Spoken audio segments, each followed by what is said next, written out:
You've been lied to about overthinking. They told you it means you are careful, responsible, intelligent, someone who plans ahead, someone who refuses to make mistakes. But if that were true, why does your mind refuse to rest? Why do the same thoughts return again and again? Why does thinking more rarely make you feel safer? Why does the mind keep searching, analyzing, predicting, replaying conversations, imagining problems that may never happen? The truth is something most people never realize. Overthinking is the mind searching for safety in the wrong place. The mind believes that if it studies every possibility, if it examines every past mistake, if it prepares for every future danger, then finally it will relax. Finally, it will feel secure. But the opposite happens. The more the mind searches for safety through thinking, the more restless it becomes. The more it doubts, the more it questions, the more it spins in endless circles. Buddhist wisdom understood this long before modern psychology existed.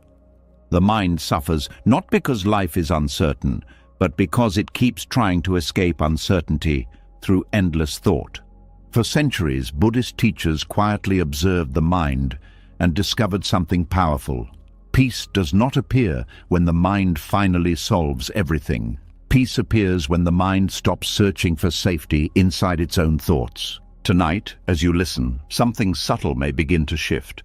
The constant noise of analysis may begin to soften. The pressure created by endless mental loops may start to loosen, and the mind may slowly discover a surprising truth.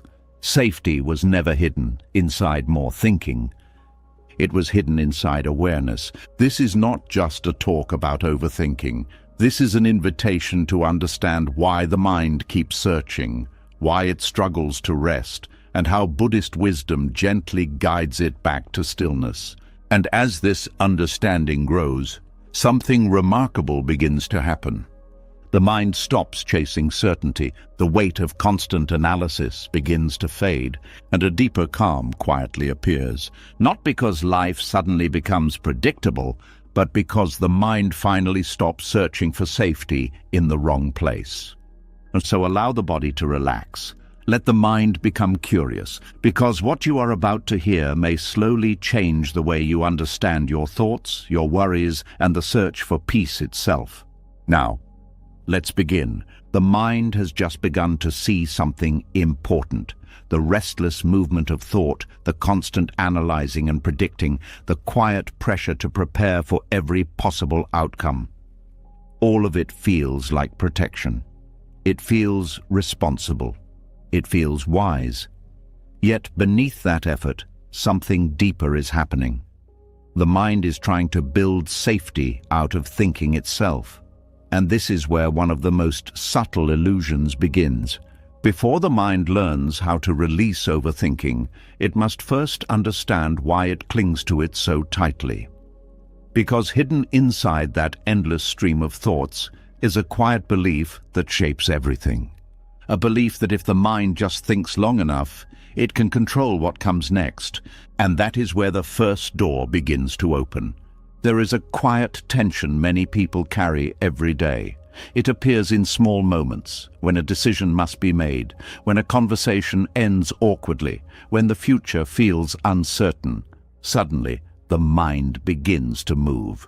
Thoughts start multiplying. Possibilities appear one after another. The mind studies them carefully, as if somewhere inside those thoughts lies the perfect answer that will protect everything. This movement feels intelligent. It feels responsible. It feels like preparation. But beneath it lives something much more fragile. The mind is searching for control. Overthinking often begins with a simple belief. If every possibility is examined carefully enough, then nothing will go wrong. If the mind can just replay events enough times, it will discover what should have been said. If every future scenario is predicted, then pain can be avoided. At first glance, this belief seems reasonable. After all, thinking has helped humanity survive. Planning helps people prepare. Reflection helps people learn. But overthinking quietly transforms a useful tool into a prison. Instead of helping the mind move forward, it traps attention in circles.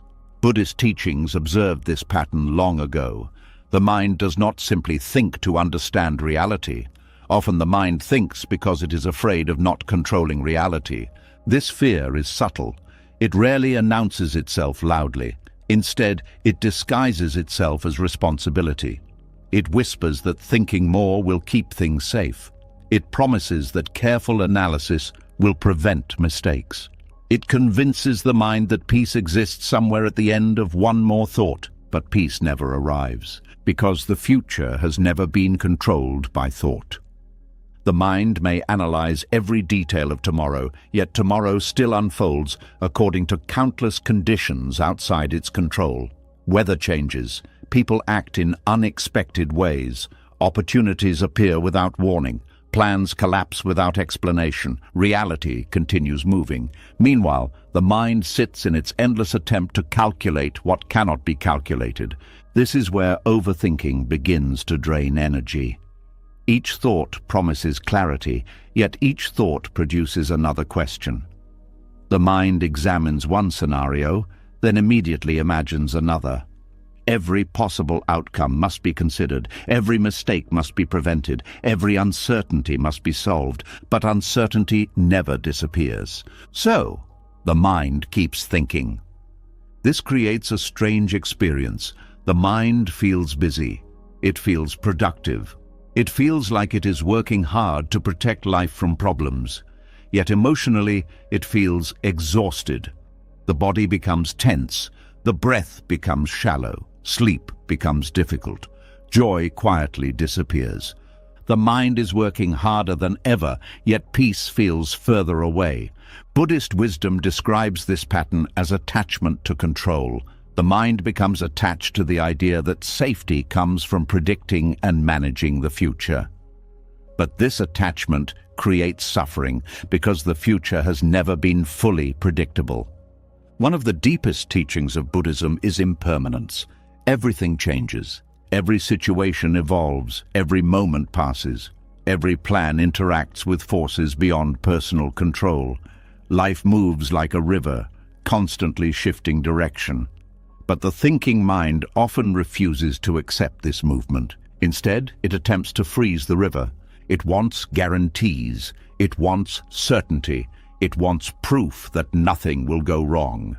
And when those guarantees cannot be found, the mind responds with more thinking. This is where the illusion becomes powerful. Overthinking convinces the mind that more thought equals more control. But what it actually produces is more anxiety. Each attempt to control the future reminds the mind how uncertain the future truly is. So the mind thinks even more. It studies conversations from yesterday. It replays them again and again, searching for the exact sentence that should have been spoken differently.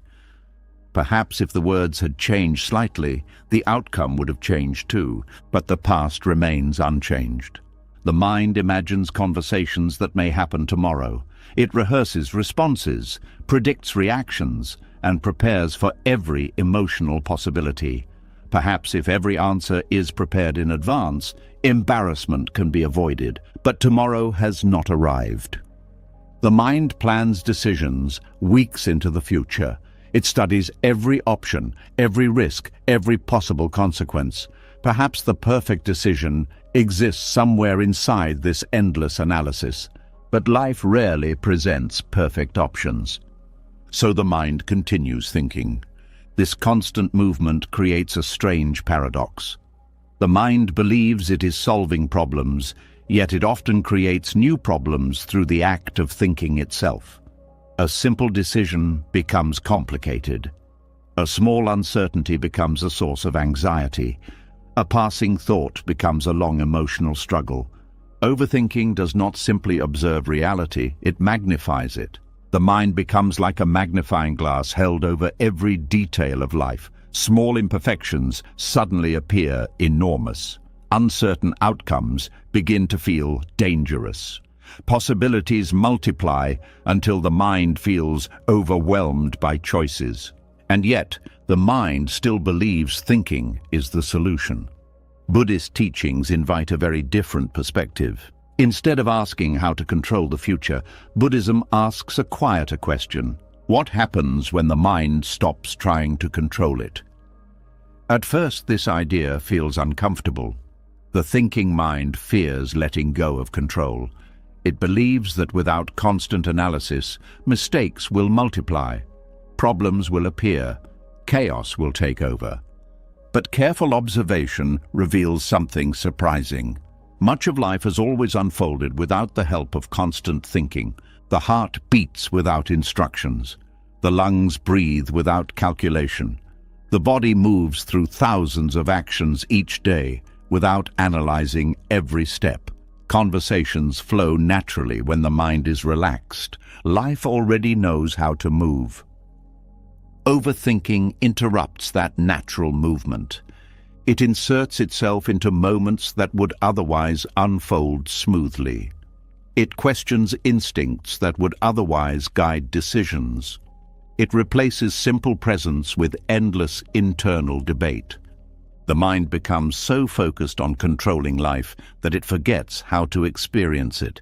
Buddhist meditation practices were designed to reveal this pattern.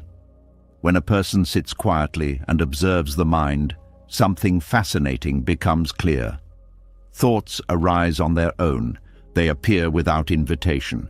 They continue for a moment, then they fade. Another thought appears, then another. None of these thoughts required effort to begin. None required effort to end. They move through awareness like clouds passing through the sky. But when the mind becomes attached to control, it begins chasing those clouds. It tries to shape them. It tries to organize them. It tries to make them permanent. And that chase becomes exhausting. One of the most powerful insights in Buddhist wisdom is the realization that thoughts themselves are not the problem. Thoughts are natural. They appear and disappear constantly. The suffering comes from believing that every thought must be followed, solved, or controlled. Overthinking happens when the mind refuses to let a thought pass. Instead, it grabs the thought and begins analyzing it. Then another thought appears connected to the first one. Soon a chain of thinking begins. The mind travels far from the present moment. What began as a small thought becomes an entire mental journey. The illusion of control keeps that journey going. The mind believes that if it continues thinking long enough, it will eventually reach certainty. But certainty never appears, because the future was never meant to be solved in advance. Life unfolds through experience, not through prediction. This is where Buddhist wisdom gently shifts perspective. Instead of trying to remove uncertainty, it teaches the mind how to coexist with it peacefully. Instead of fighting the natural movement of life, it encourages awareness of the present moment. When awareness returns to the present, something remarkable happens. The mind begins to see that the current moment is usually far simpler than the stories created by overthinking. Right now, in this moment, most fears about the future do not exist yet. Most regrets about the past are not happening again. Only the present moment exists, and within that moment, there is often far more calm than the mind expected. This does not mean planning should disappear entirely. Practical thinking remains useful. Decisions still need attention. Responsibilities still require preparation. But there is a difference between thoughtful reflection and compulsive overthinking. Reflection is calm. It gathers information and then releases the question. Overthinking is restless. It repeats the same question again and again, hoping the answer will change. Reflection ends when understanding appears. Overthinking continues, even when nothing new is discovered. Recognizing this difference begins to weaken the illusion of control. The mind starts to notice when thinking becomes repetitive. It notices when analysis stops producing insight and begins producing tension. At that moment, awareness has an opportunity to return. Instead of chasing another thought, the mind can pause. The breath can be felt again. The body can relax slightly. Attention can return to the simple experience of the present moment. The illusion of control begins to loosen. Life continues moving just as it always has. Decisions will still be made. Conversations will still happen. Challenges will still appear. But the mind no longer tries to control every outcome through endless thought. Instead, it learns something much more powerful. It learns how to trust the unfolding of life itself. And as that trust begins to grow, the grip of overthinking slowly begins to fade. The illusion of control slowly begins to weaken when the mind realizes something important. No amount of thinking can completely shape the future. No mental calculation can guarantee that life will unfold exactly as planned. When this truth becomes clear, something interesting happens. The mind does not immediately relax. Instead, another force begins to appear. The mind starts looking at uncertainty itself. It begins asking a quiet but powerful question. If the future cannot be controlled, then how can safety be found? This is where another hidden pattern of the mind becomes visible. Because the mind has a strange habit. When it encounters uncertainty, it rarely treats it as something neutral. Instead, it often treats it as something dangerous. And this misunderstanding quietly fuels much of the overthinking people experience every day. A strange tension appears the moment the future becomes unclear. The body may feel tight without explanation. The mind begins scanning for answers. Thoughts start multiplying, searching for explanations, possibilities, and hidden risks. Nothing dangerous has actually happened yet, but the mind behaves as if danger is already close. This reaction feels natural, almost automatic. Yet when examined closely, it reveals something fascinating about the human mind. The mind often confuses uncertainty with danger. Something unknown appears, and the brain immediately begins to treat it as a threat that must be solved. The result is a flood of thinking designed to eliminate that uncertainty as quickly as possible. From a biological perspective, this reaction has deep roots. Thousands of years ago, human survival depended on quick responses to unknown situations. When early humans heard a strange sound in the forest, it was safer to assume danger than to assume safety. A hidden predator could mean life or death. The brain learned to respond quickly to uncertainty by preparing for threats. That survival mechanism was incredibly useful in ancient environments.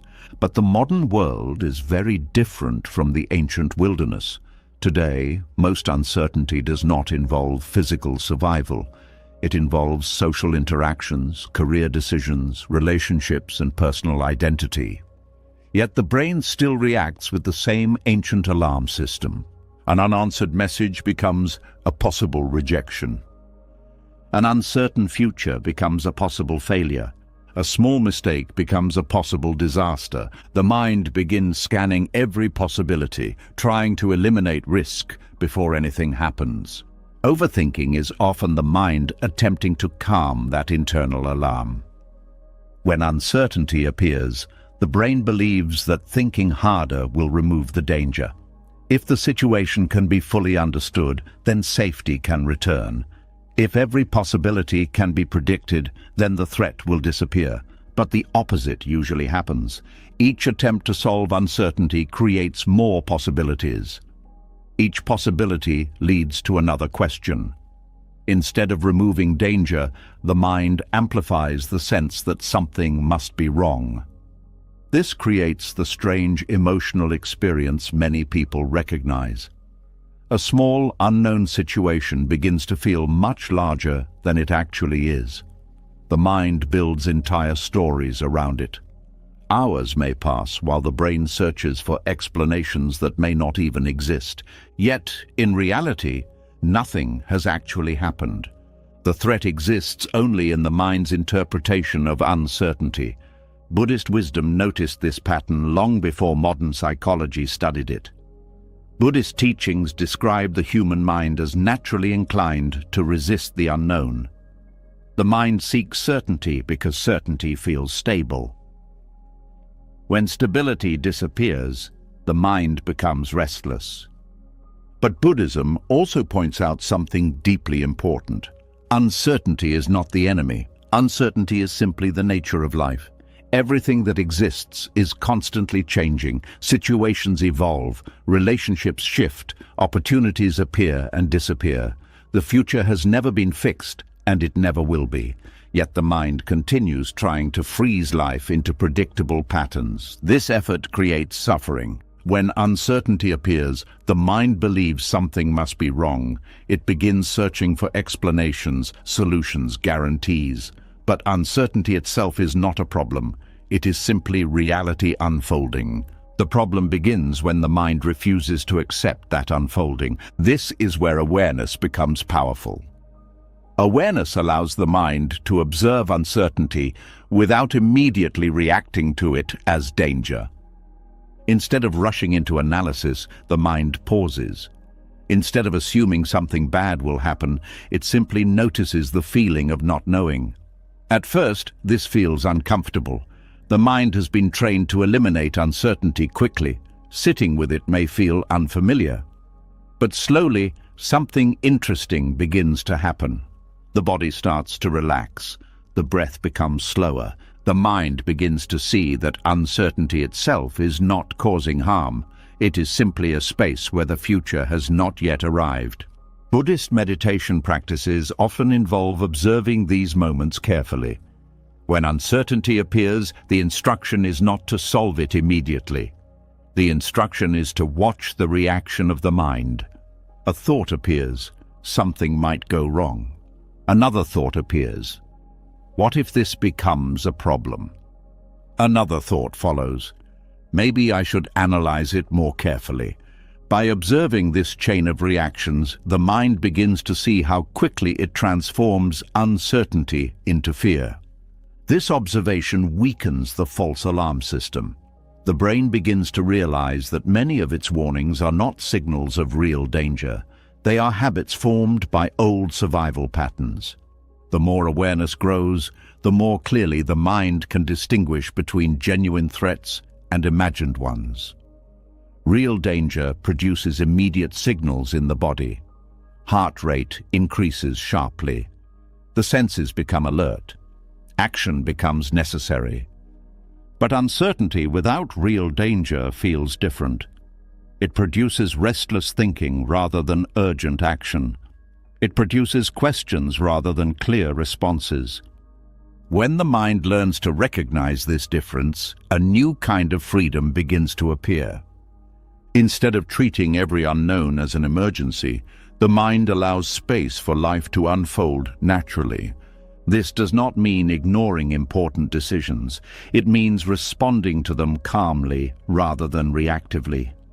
It means recognizing when thinking is helpful and when thinking is simply feeding anxiety.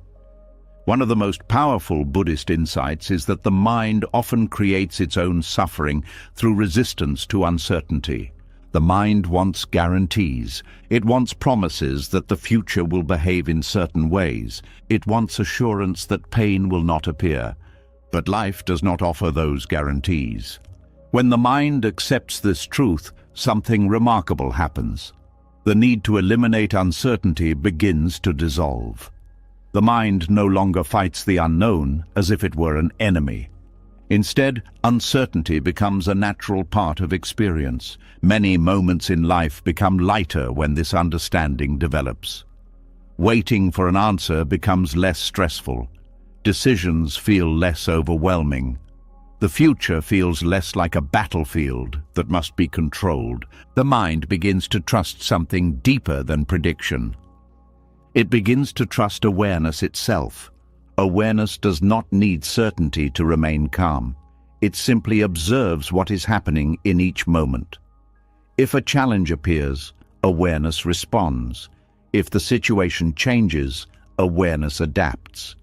This flexibility replaces the rigid search for guarantees.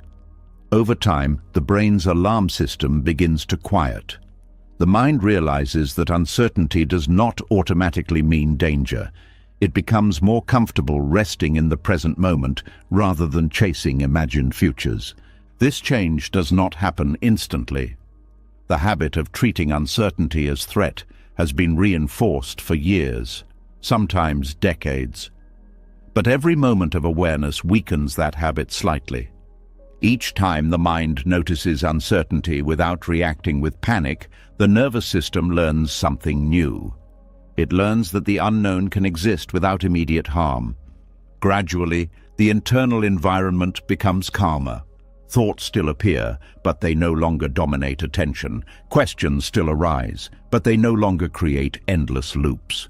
The mind becomes more like an open sky where thoughts pass through rather than storms that must be controlled. This transformation changes how life is experienced.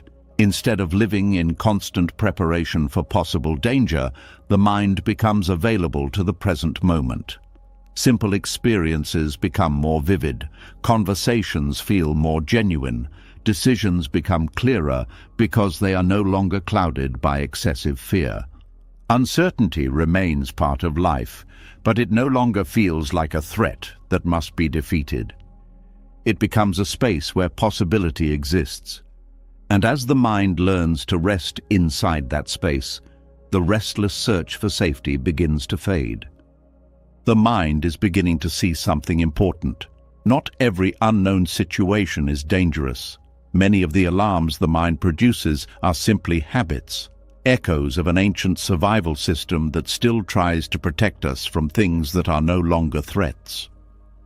As awareness grows, the mind slowly learns to sit with uncertainty instead of immediately fighting it.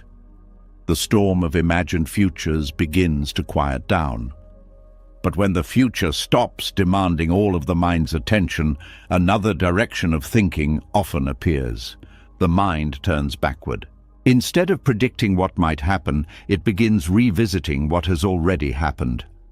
A conversation from yesterday suddenly reappears.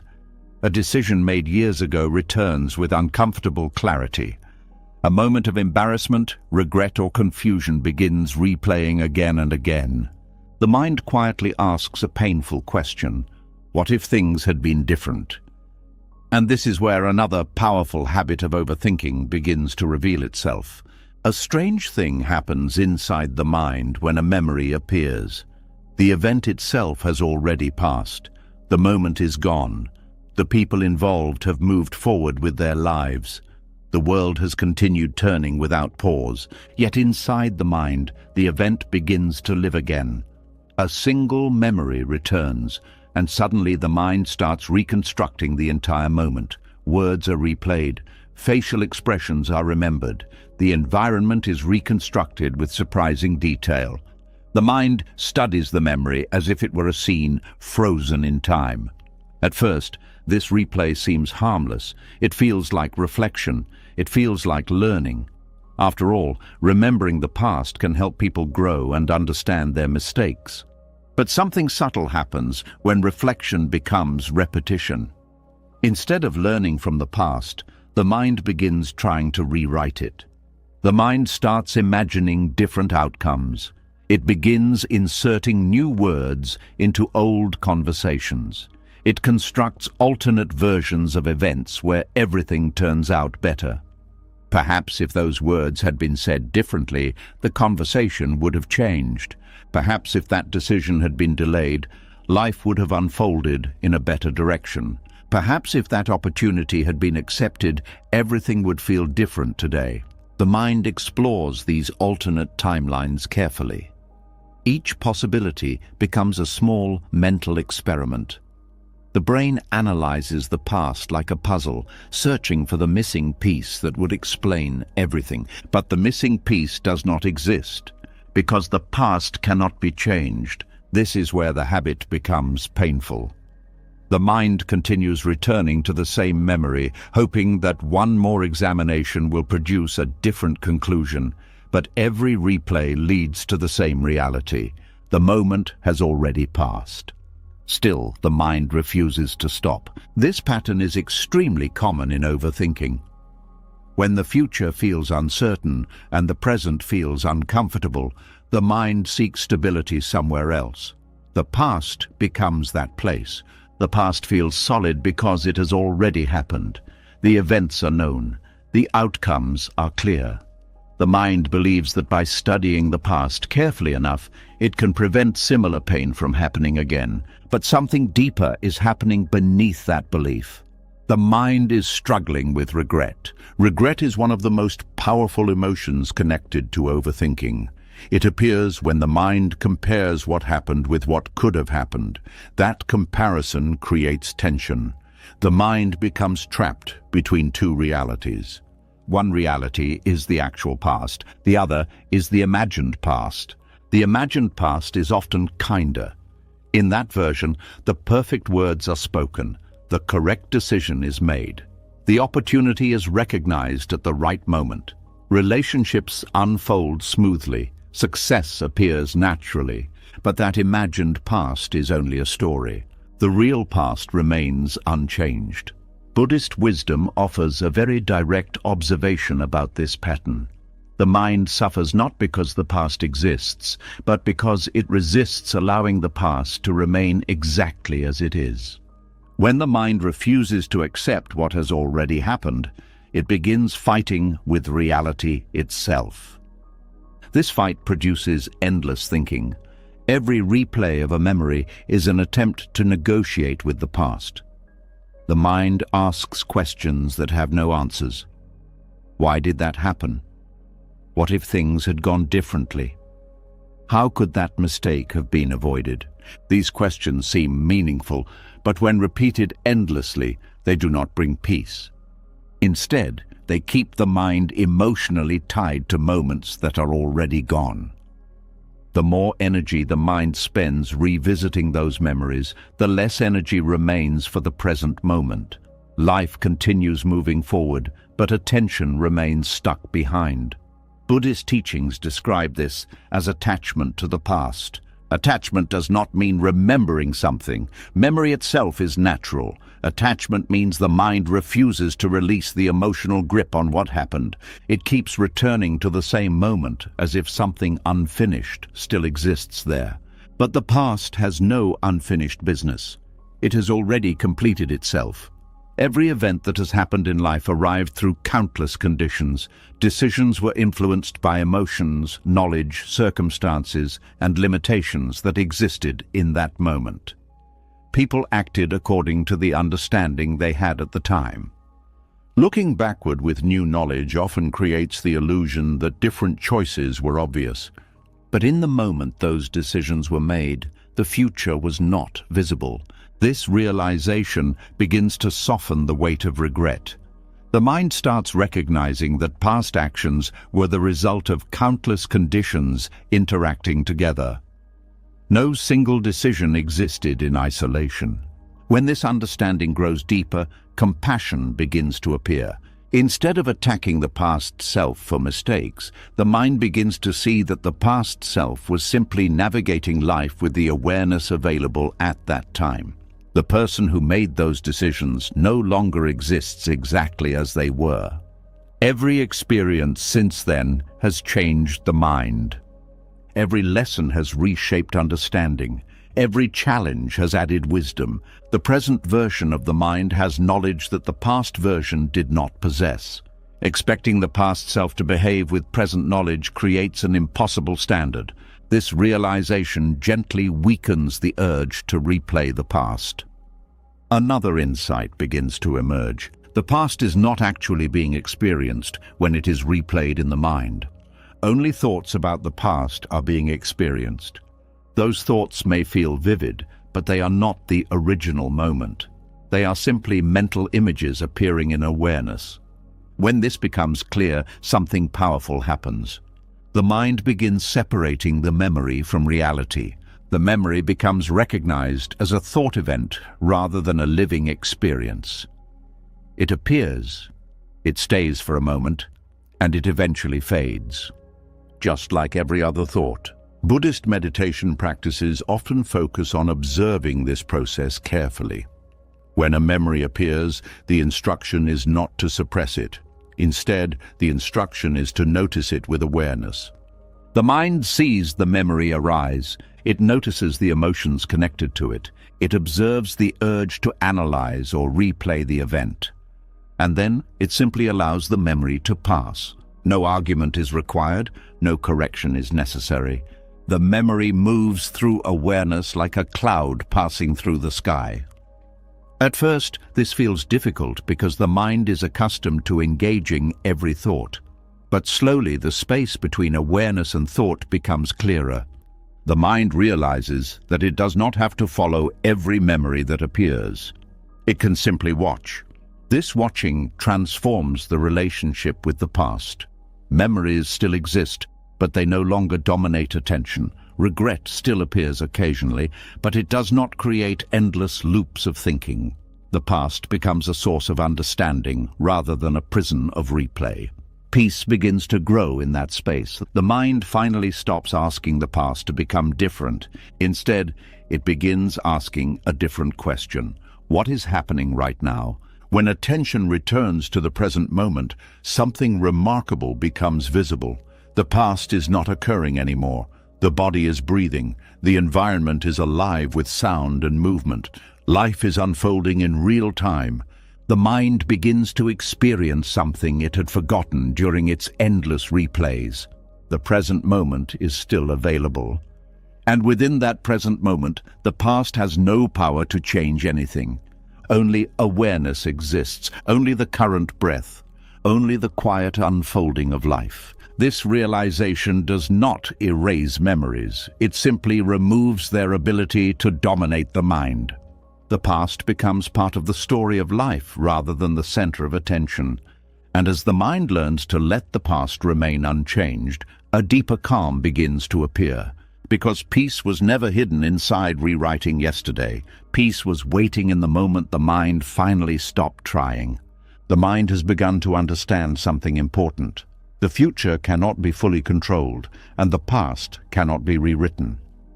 When these realizations slowly sink in, some of the pressure that fuels overthinking begins to loosen. The mind no longer needs to predict every outcome, and it no longer needs to replay every old memory, searching for a different ending.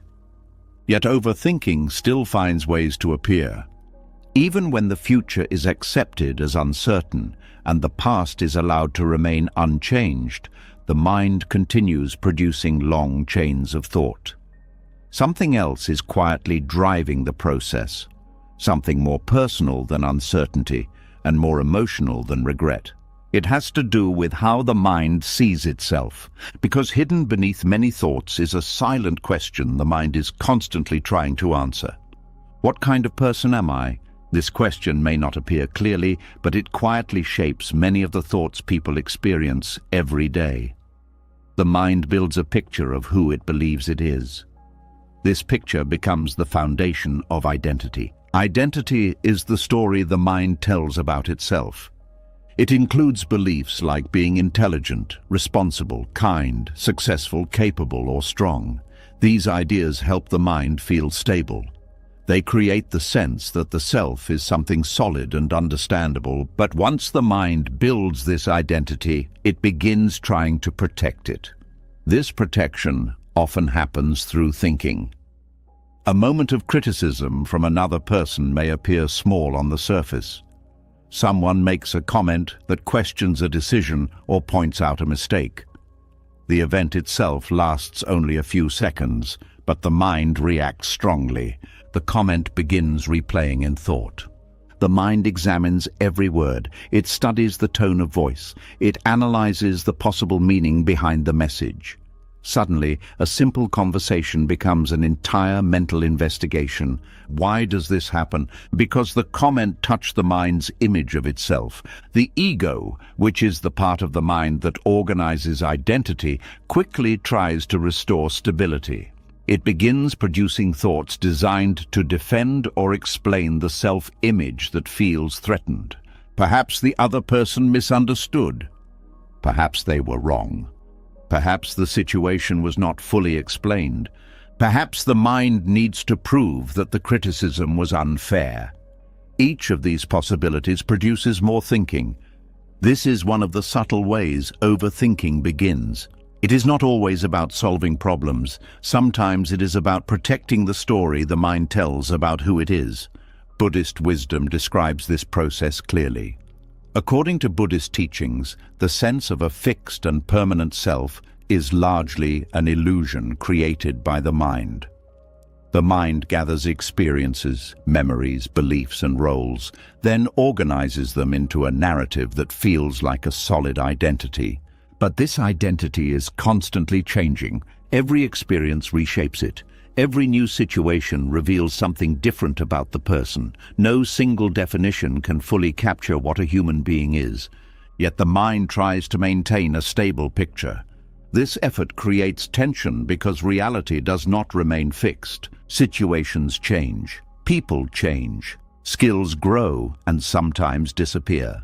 Success and failure alternate. The mind attempts to hold on to an image that reality keeps reshaping. Overthinking becomes one of the tools used to maintain that image. When something challenges the identity the mind prefers, thinking increases. The mind begins analyzing the situation again and again, searching for ways to restore the version of the self it wants to believe in. This pattern appears in many areas of life. Someone who believes they must always appear competent may replay a mistake repeatedly. The mind tries to understand how the error happened and how it can be explained or hidden. The mistake itself may be small, but the identity feels threatened. Another person may believe they must always be liked by others. When a social interaction feels awkward, the mind begins reviewing every detail. It examines every word spoken during the conversation. It studies facial expressions. It searches for clues about whether the other person approved or disapproved. The mind is not just analyzing the situation, it is protecting the image of being liked. This process creates endless thinking because identity is fragile when it depends on external validation. The mind constantly monitors how others respond, looking for confirmation that the self-image remains intact. Buddhist teachings approach this situation differently. Instead of strengthening identity, Buddhism invites the mind to observe identity itself. When awareness becomes curious about the sense of self, something surprising appears. The identity the mind defends so fiercely is not a solid object. It is a collection of thoughts, memories, and interpretations that constantly shift. A person may describe themselves as confident, but moments of doubt still appear. Someone may believe they are calm, yet anger occasionally arises. Another may think they are shy, but sometimes they speak boldly when necessary. Identity is fluid, but the mind prefers stability. It tries to freeze identity into fixed descriptions. When reality contradicts those descriptions, overthinking begins. The mind attempts to reconcile the difference. For example, if someone believes they are always careful and responsible, making a mistake becomes uncomfortable. The mind begins searching for explanations that preserve the identity. Perhaps the mistake occurred because of unusual circumstances. Perhaps someone else caused the problem. Perhaps the situation was misunderstood. The mind analyzes every detail until it finds a story that protects the identity it prefers. But this effort requires constant thinking. Each challenge to identity triggers another cycle of analysis. Over time, the mind becomes exhausted from defending an image that cannot remain perfectly stable. Buddhist insight introduces a different possibility. Instead of defending identity, the mind can learn to observe it. When awareness notices the thoughts that describe the self, it begins to see how temporary they are.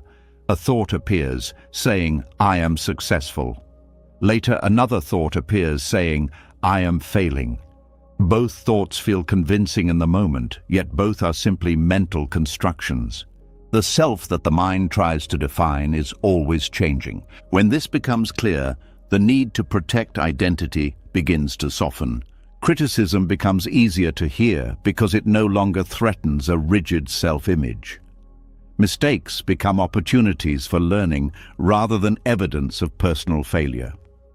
Social interactions become less stressful because the mind no longer needs constant approval to confirm its identity. This shift dramatically reduces overthinking. The mind no longer analyzes every situation for signs that the identity is safe or endangered. Thoughts become lighter because they are not carrying the weight of protecting the self. Buddhist teachings often describe this freedom as the realization of non-self. This does not mean a person disappears or loses individuality. Instead, it means recognizing that identity is a flexible process, rather than a fixed structure. The mind becomes less attached to labels. Instead of thinking, "I must always be this kind of person," the mind becomes open to change and growth. Identity becomes something that evolves naturally rather than something that must be defended constantly. This openness reduces mental tension. Situations that once triggered long cycles of analysis begin to pass more easily. The mind no longer needs to prove its worth through endless thinking. It simply experiences what is happening. Another important insight appears as awareness deepens. Many thoughts about identity are not even chosen intentionally. They arise automatically based on past conditioning. Cultural expectations, family influences, and personal experiences all contribute to the stories the mind tells about itself. These stories feel personal, yet they were shaped by countless external factors. Recognizing this helps loosen attachment even further. If identity is partly constructed by influences outside personal control, then defending it with constant thinking becomes unnecessary. The mind begins to see identity as something flexible rather than something that must remain perfect. With this understanding, awareness returns to the present moment more easily.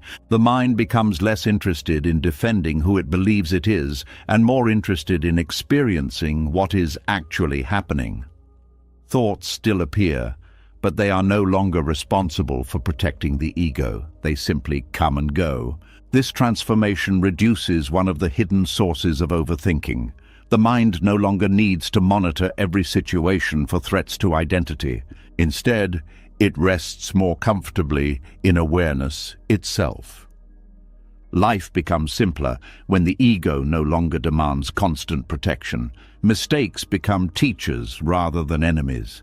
Criticism becomes information rather than personal attack. Success becomes an experience rather than proof of identity. And in this quiet space where the mind stops defending the self-image so intensely, overthinking begins to lose its grip, because the mind finally realizes something deeply liberating. It does not need to protect a story about who it is in order to be at peace. The mind has already begun uncovering several hidden forces behind overthinking. First, it tried to control the future. Then it tried to correct the past. Then it tried to protect the story it tells about who it is. Each layer revealed another reason why thoughts multiply and refuse to rest. Yet there is still another quiet engine that keeps the mind spinning. Even when the future is accepted as uncertain, even when the past is allowed to remain unchanged, and even when identity becomes less rigid, the mind still hesitates before many decisions. It pauses, analyzes, reviews possibilities again and again. Because beneath the surface, a deeper fear often appears, the fear of regret. And this fear quietly feeds one of the most exhausting forms of overthinking. A simple choice appears in life. Sometimes it is small, other times it carries greater importance. It might involve a career move, a relationship decision, a financial risk, or even a personal conversation that feels difficult to start. At first, the mind begins thinking in a practical way. It weighs the options, it studies the advantages and disadvantages, it gathers information. This type of thinking is natural and useful. But slowly the tone of thinking begins to change. Instead of exploring possibilities calmly, the mind starts worrying about making the wrong decision. A quiet pressure appears. Suddenly, the choice feels dangerous, as if selecting the wrong option will permanently damage the future. The mind begins imagining what life will feel like if the choice turns out badly. What if the decision leads to disappointment? What if a better opportunity was ignored? What if the consequences create embarrassment or loss? What if the future version of the self looks back and wishes something different had been chosen? These questions quickly multiply. Each question produces another layer of analysis. The mind begins examining the decision again from different angles. It studies details that may not even matter. It compares scenarios repeatedly. Hours or even days can pass while the mind searches for the perfect answer. But the perfect answer rarely appears, because the real problem is not the decision itself. The real problem is the mind's fear of experiencing regret.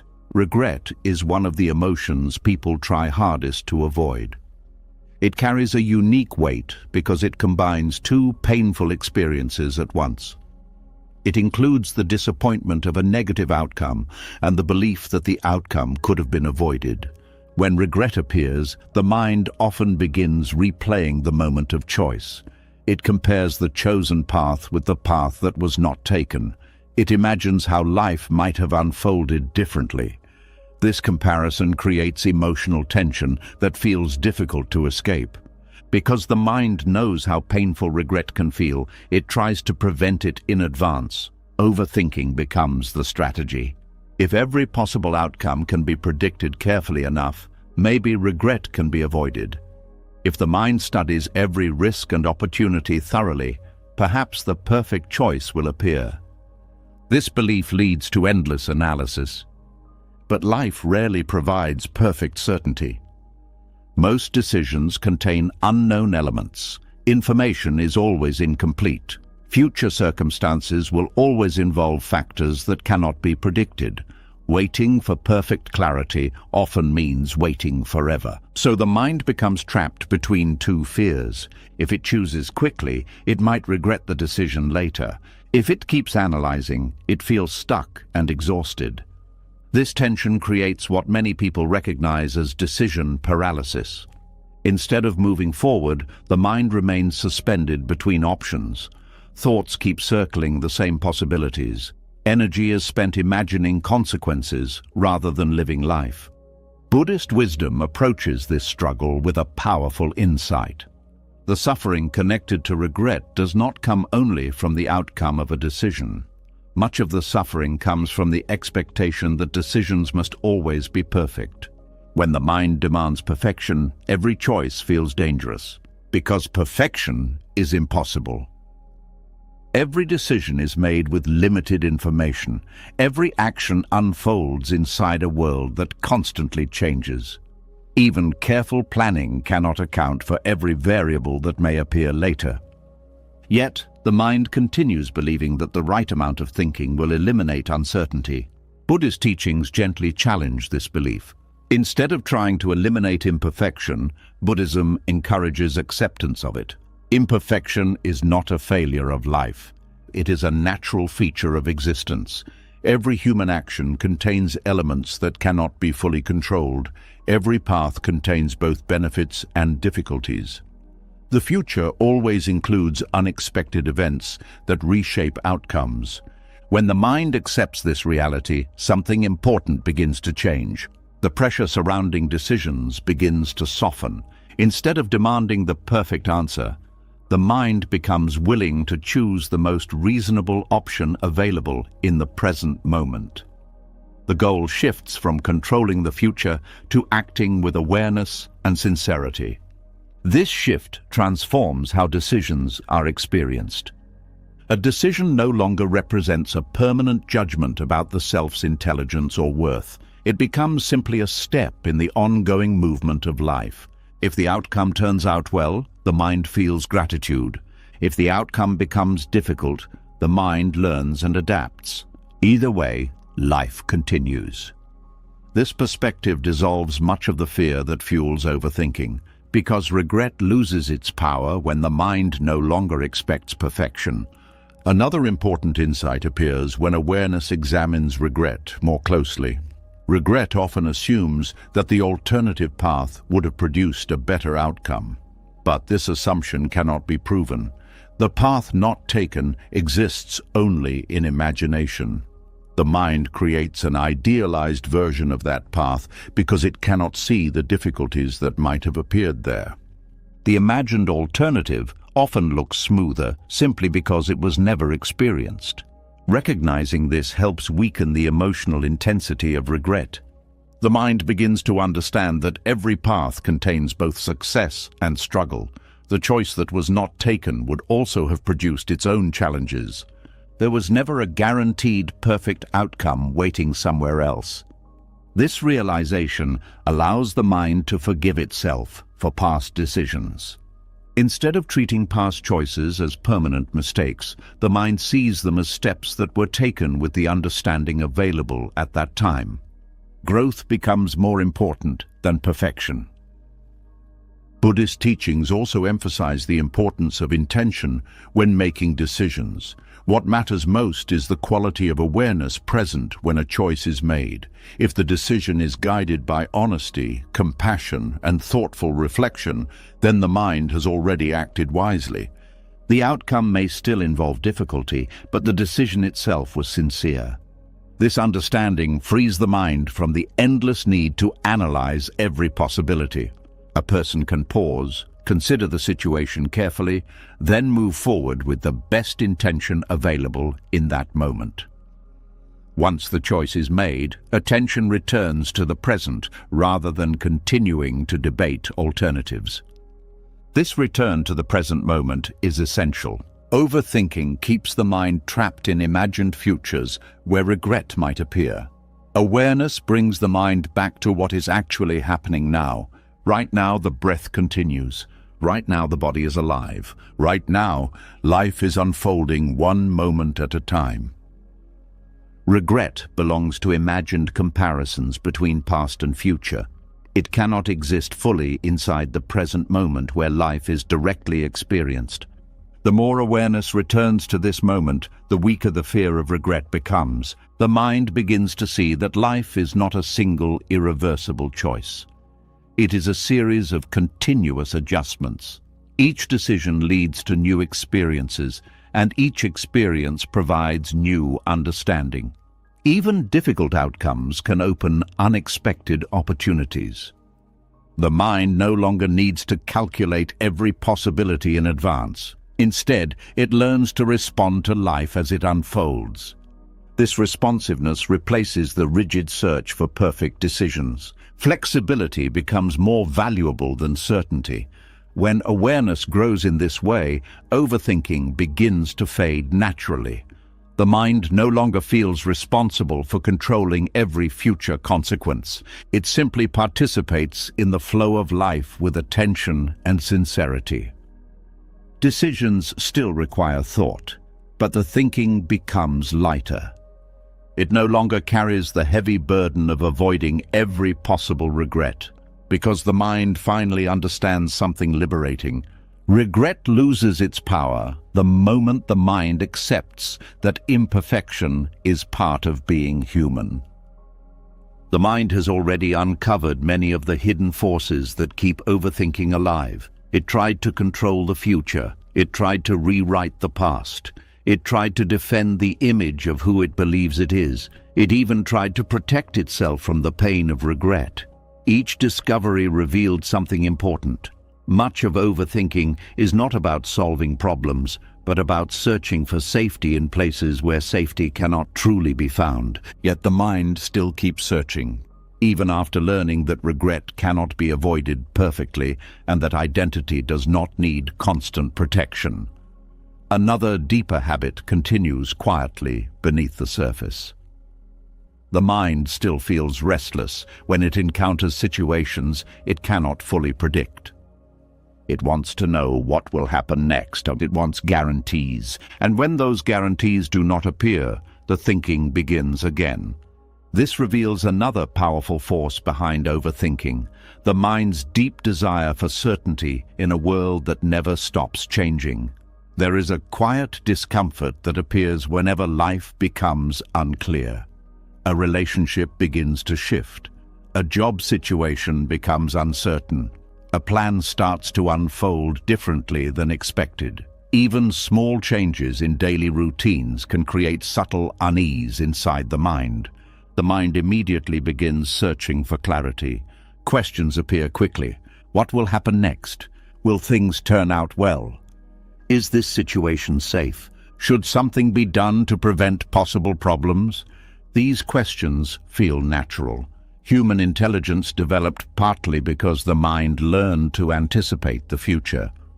Planning has helped people prepare for challenges, build societies, and navigate complex environments. But the mind often pushes this useful ability too far. Instead of preparing reasonably for what may happen, it begins demanding certainty from life itself. And life has never promised certainty. The world changes constantly. Every moment brings new conditions that interact in unpredictable ways. Weather patterns shift unexpectedly. People make decisions that cannot be predicted. Opportunities appear without warning. Plans collapse even when they seem perfectly organized. Reality is fluid, yet the mind still wants something solid. This tension between a changing world and a mind seeking stability creates a powerful form of overthinking. When the mind cannot find guarantees, it tries to manufacture them through analysis. It begins studying situations carefully. Perhaps if the situation is understood well enough, certainty will appear. The mind gathers information, compares possibilities, and examines outcomes. It searches for patterns that will reveal how the future will unfold. Sometimes this process can be helpful, but when certainty remains unavailable, the thinking continues endlessly. Each answer leads to another question. Each conclusion opens another possibility. The mind keeps searching for the moment when uncertainty finally disappears, but uncertainty is woven into the structure of life. Buddhist wisdom speaks directly about this reality through the teaching of impermanence. Impermanence means that everything in existence is constantly changing. Nothing remains exactly the same from one moment to the next. The body changes, relationships evolve, emotions appear and disappear, circumstances transform continuously. Even the thoughts inside the mind rise and fade like waves on the surface of water. This teaching is not meant to create fear. Instead, it reveals something fundamental about the nature of reality. Change is not an exception. It is the normal movement of life. Yet the mind often resists this movement. It tries to hold on to stability. When something pleasant appears, the mind wants it to last forever. When something uncomfortable appears, the mind wants it to disappear immediately. This resistance creates tension because reality continues changing regardless of the mind's preferences. Overthinking grows from that tension. The mind begins trying to calculate how to preserve the things it enjoys and avoid the things it fears. It analyzes situations carefully, hoping to control outcomes. But since change cannot be stopped, the thinking continues without reaching a final answer. This creates mental storms. Thoughts move rapidly. The mind jumps between different scenarios, trying to predict how change will unfold. The body may feel restless, the breath becomes shallow, and sleep becomes difficult. The mind is working constantly to build certainty in a world that cannot provide it. Buddhist teachings suggest a different response. Instead of fighting impermanence, they invite the mind to understand it deeply. When awareness observes change carefully, something remarkable becomes clear. Change is not only responsible for uncertainty, it is also responsible for renewal, growth, and opportunity. Without change, healing would never happen. Without change, learning would never occur. Without change, painful experiences would last forever. Impermanence makes transformation possible. This understanding begins to soften the mind's demand for certainty. Instead of seeing change as a threat, the mind starts recognizing it as the natural movement of life. The future no longer needs to be perfectly predicted. It simply needs to be experienced as it unfolds. When this shift occurs, overthinking begins to lose its urgency. The mind no longer needs to examine every detail of life in order to feel safe. Safety begins to arise from something deeper than certainty. It comes from the ability to remain present and responsive even when life changes.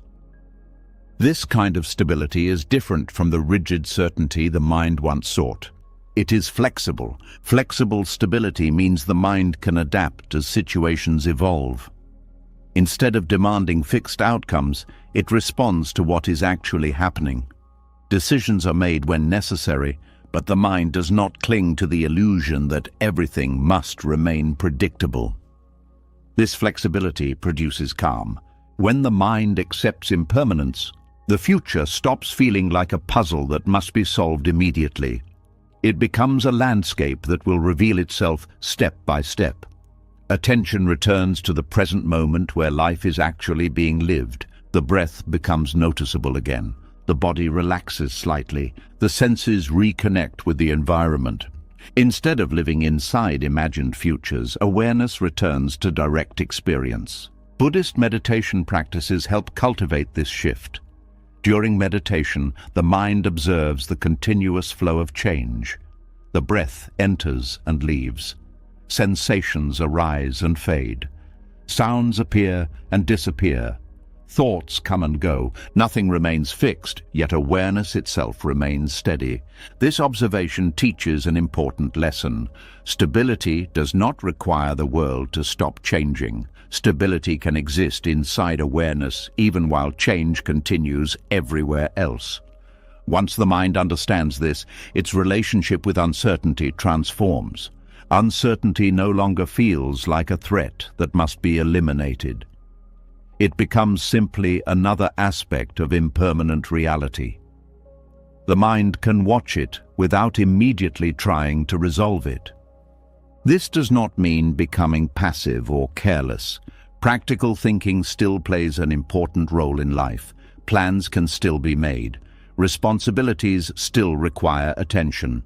But thinking becomes purposeful rather than compulsive. The mind uses thought when it is useful, then releases it. Instead of clinging to predictions about the future, the mind becomes comfortable responding to the present moment as it unfolds. This response reduces the intensity of mental storms. The mind stops trying to construct a perfect map of the future. Instead, it walks the path step by step. Each moment reveals the next piece of information needed. In this way, wisdom begins to replace anxiety. The mind realizes it does not need complete certainty in order to live wisely. It simply needs awareness and adaptability. When change is no longer resisted, the emotional pressure behind overthinking begins to dissolve. Thoughts become quieter, the mind stops chasing guarantees that cannot exist, and inside this quiet acceptance of impermanence, something deeply peaceful begins to appear. A calm that does not depend on the future being predictable. A calm that exists simply because the mind has stopped demanding certainty from a world that was never meant to stand still.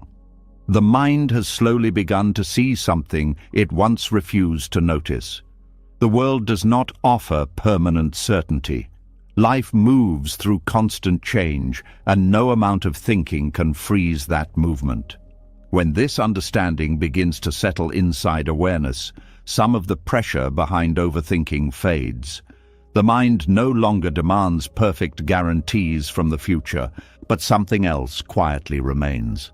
Even after accepting uncertainty and impermanence, the mind often continues running far ahead of the present moment. It begins planning, forecasting, preparing, organizing possibilities that have not yet appeared. At first, this seems responsible. Planning feels productive. It feels like progress. Yet beneath this constant preparation, another experience slowly grows. Fatigue, and this reveals another hidden side of overthinking. There is a subtle kind of tiredness that many people carry without fully noticing it. It is not the tiredness of physical labor. The body may be sitting still, resting even, but inside the mind there is continuous activity. Thoughts are moving quickly from one possibility to another.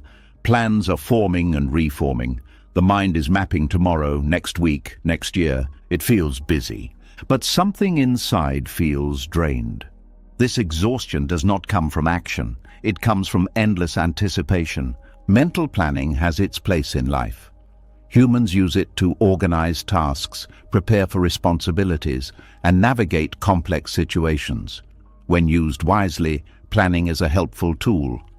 But when the mind begins forecasting constantly, planning stops being a tool and becomes a habit. The mind starts believing it must always be one step ahead of life. It begins rehearsing conversations that may happen later. It organizes tasks repeatedly, even when the plan is already clear. It imagines problems that have not yet appeared and prepares solutions for situations that may never occur. This process feels productive because thinking is happening. But much of that thinking does not lead to real action. Instead, it quietly consumes emotional energy. Each imagined future scenario requires attention. The mind creates details, anticipates reactions, predicts consequences. Then another scenario appears, slightly different from the first. The mind studies that one as well. Hours pass while the mind explores possibilities. Meanwhile, the present moment receives very little attention. The body may be eating a meal, but the mind is planning tomorrow. The person may be walking outside, yet attention is absorbed in tasks that have not begun.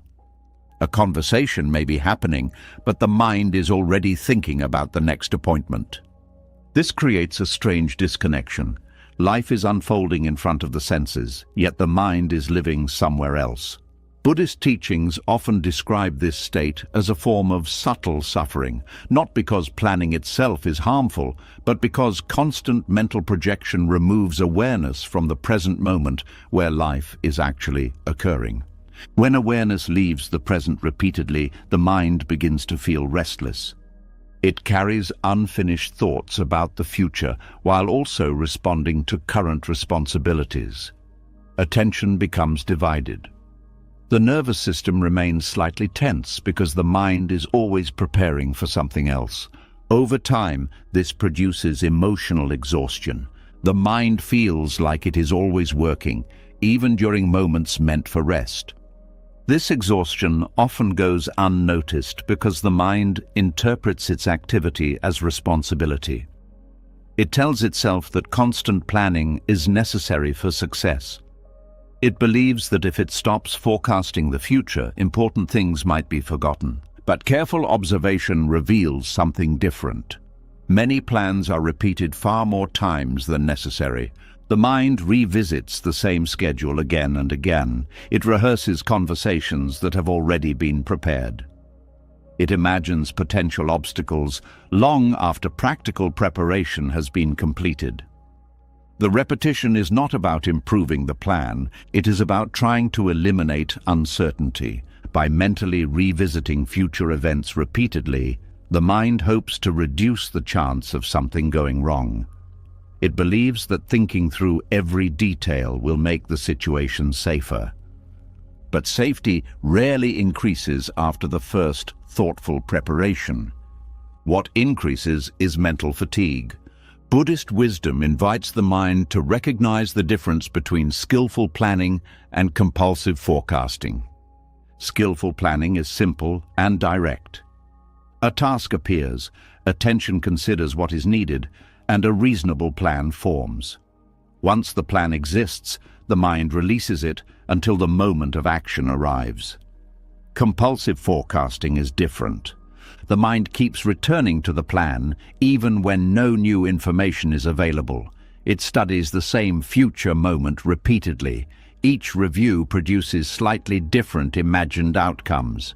The mind is not improving the plan, It is feeding anxiety. This pattern becomes easier to see when awareness slows down and observes thinking carefully. Thoughts about the future appear frequently, but many of them do not contribute anything new.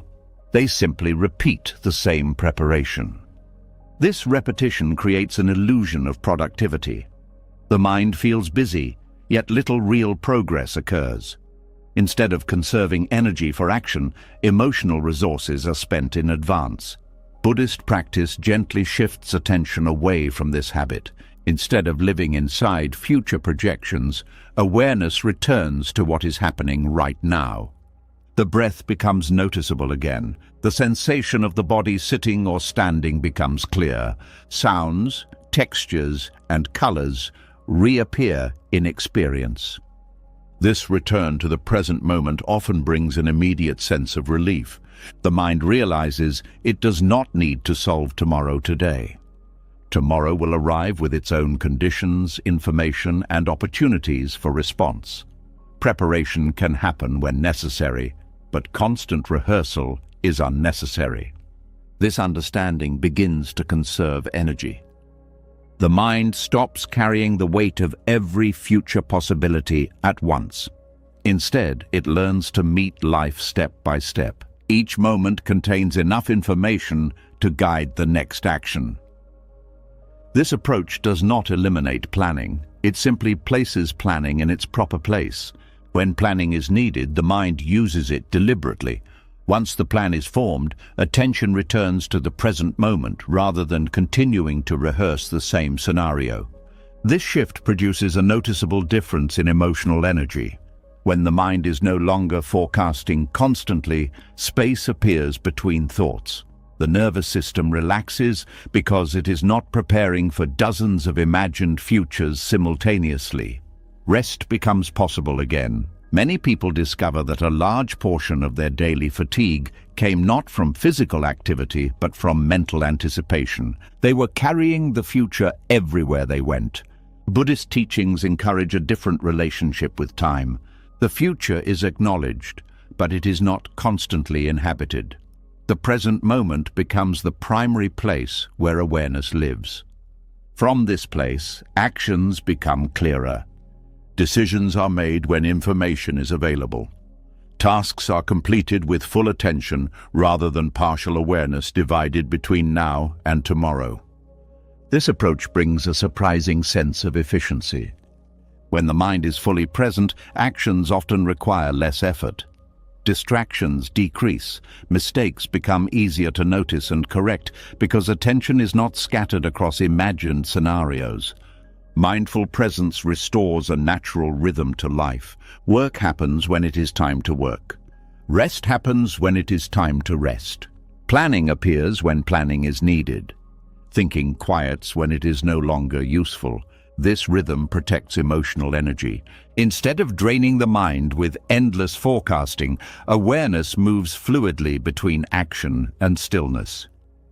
The future continues to exist, but it no longer demands constant rehearsal.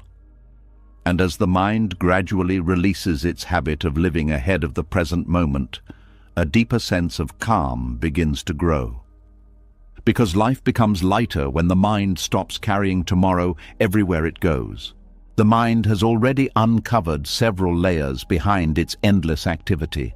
It tried to control the future, then it tried to rewrite the past. It tried to protect identity and avoid regret. It searched for certainty in a world that never stops changing. And when that effort became exhausting, it kept forecasting tomorrow again and again, believing preparation would create safety. Slowly, awareness began to notice something surprising. Much of this thinking was not actually solving problems. It was simply noise created by the mind's search for control. As the mind begins to release constant forecasting and returns more often to the present moment, a certain quietness starts to appear. The breath becomes clearer, the body feels lighter, thoughts slow down.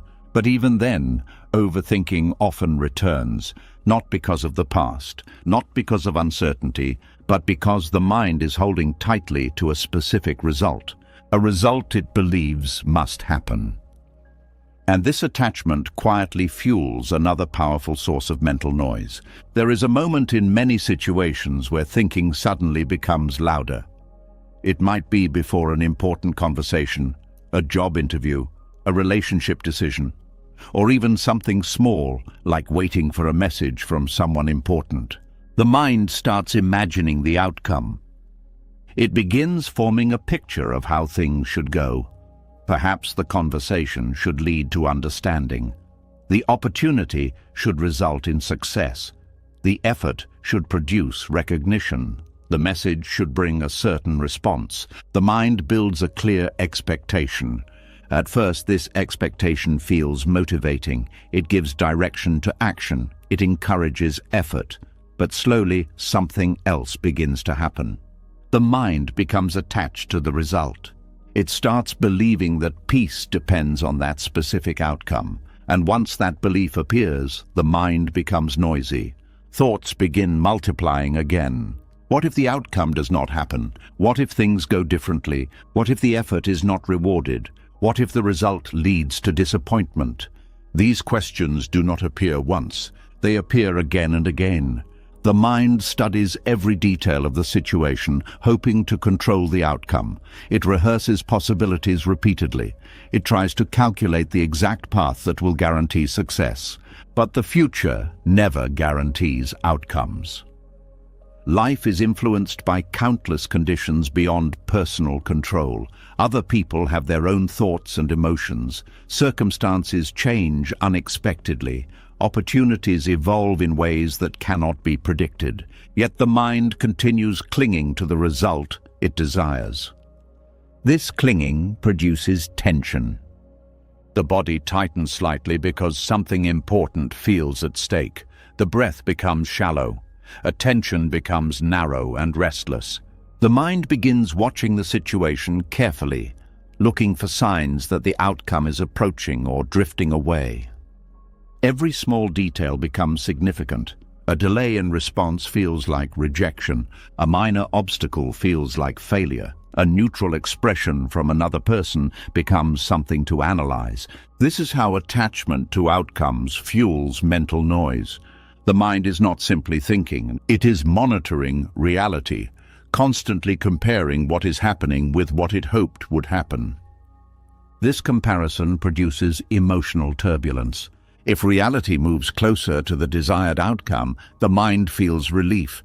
If reality moves away from it, anxiety appears. Peace becomes dependent on results that have not yet happened. Buddhist teachings speak directly about this pattern. One of the central insights of Buddhist wisdom is that suffering often arises from attachment. Attachment does not simply mean wanting something. It means believing that happiness requires a specific outcome. When the mind becomes attached, it grips the desired result tightly. It refuses to consider the possibility that life might unfold differently. But life rarely follows the exact script the mind creates. Reality is complex and dynamic. When attachment meets impermanence, mental noise increases. The mind keeps thinking because it is trying to force life into the shape it prefers. This is why overthinking often appears strongest around situations that feel important. The more the mind believes a certain outcome is necessary, the louder the thinking becomes. A student attached to perfect grades may analyze every exam question long after the test is finished. A professional attached to recognition may replay conversations with colleagues repeatedly. Someone attached to a relationship outcome may study every message, every silence, every small change in tone. The mind becomes a constant investigator, but investigation does not guarantee control. Instead, it often produces anxiety. Buddhist wisdom offers a different way to approach action and outcomes. Instead of gripping the result, Buddhism encourages focusing on the intention and effort in the present moment. The mind is invited to act fully, sincerely, and with awareness. But once the action is completed, the result is allowed to unfold naturally. This teaching does not mean abandoning goals or becoming passive. Effort remains important. careful action still matters, but the emotional grip on outcomes is released. The mind learns to separate effort from result. Effort belongs to the present moment. Result belongs to the unfolding of many conditions beyond personal control. When this distinction becomes clear, mental noise begins to quiet.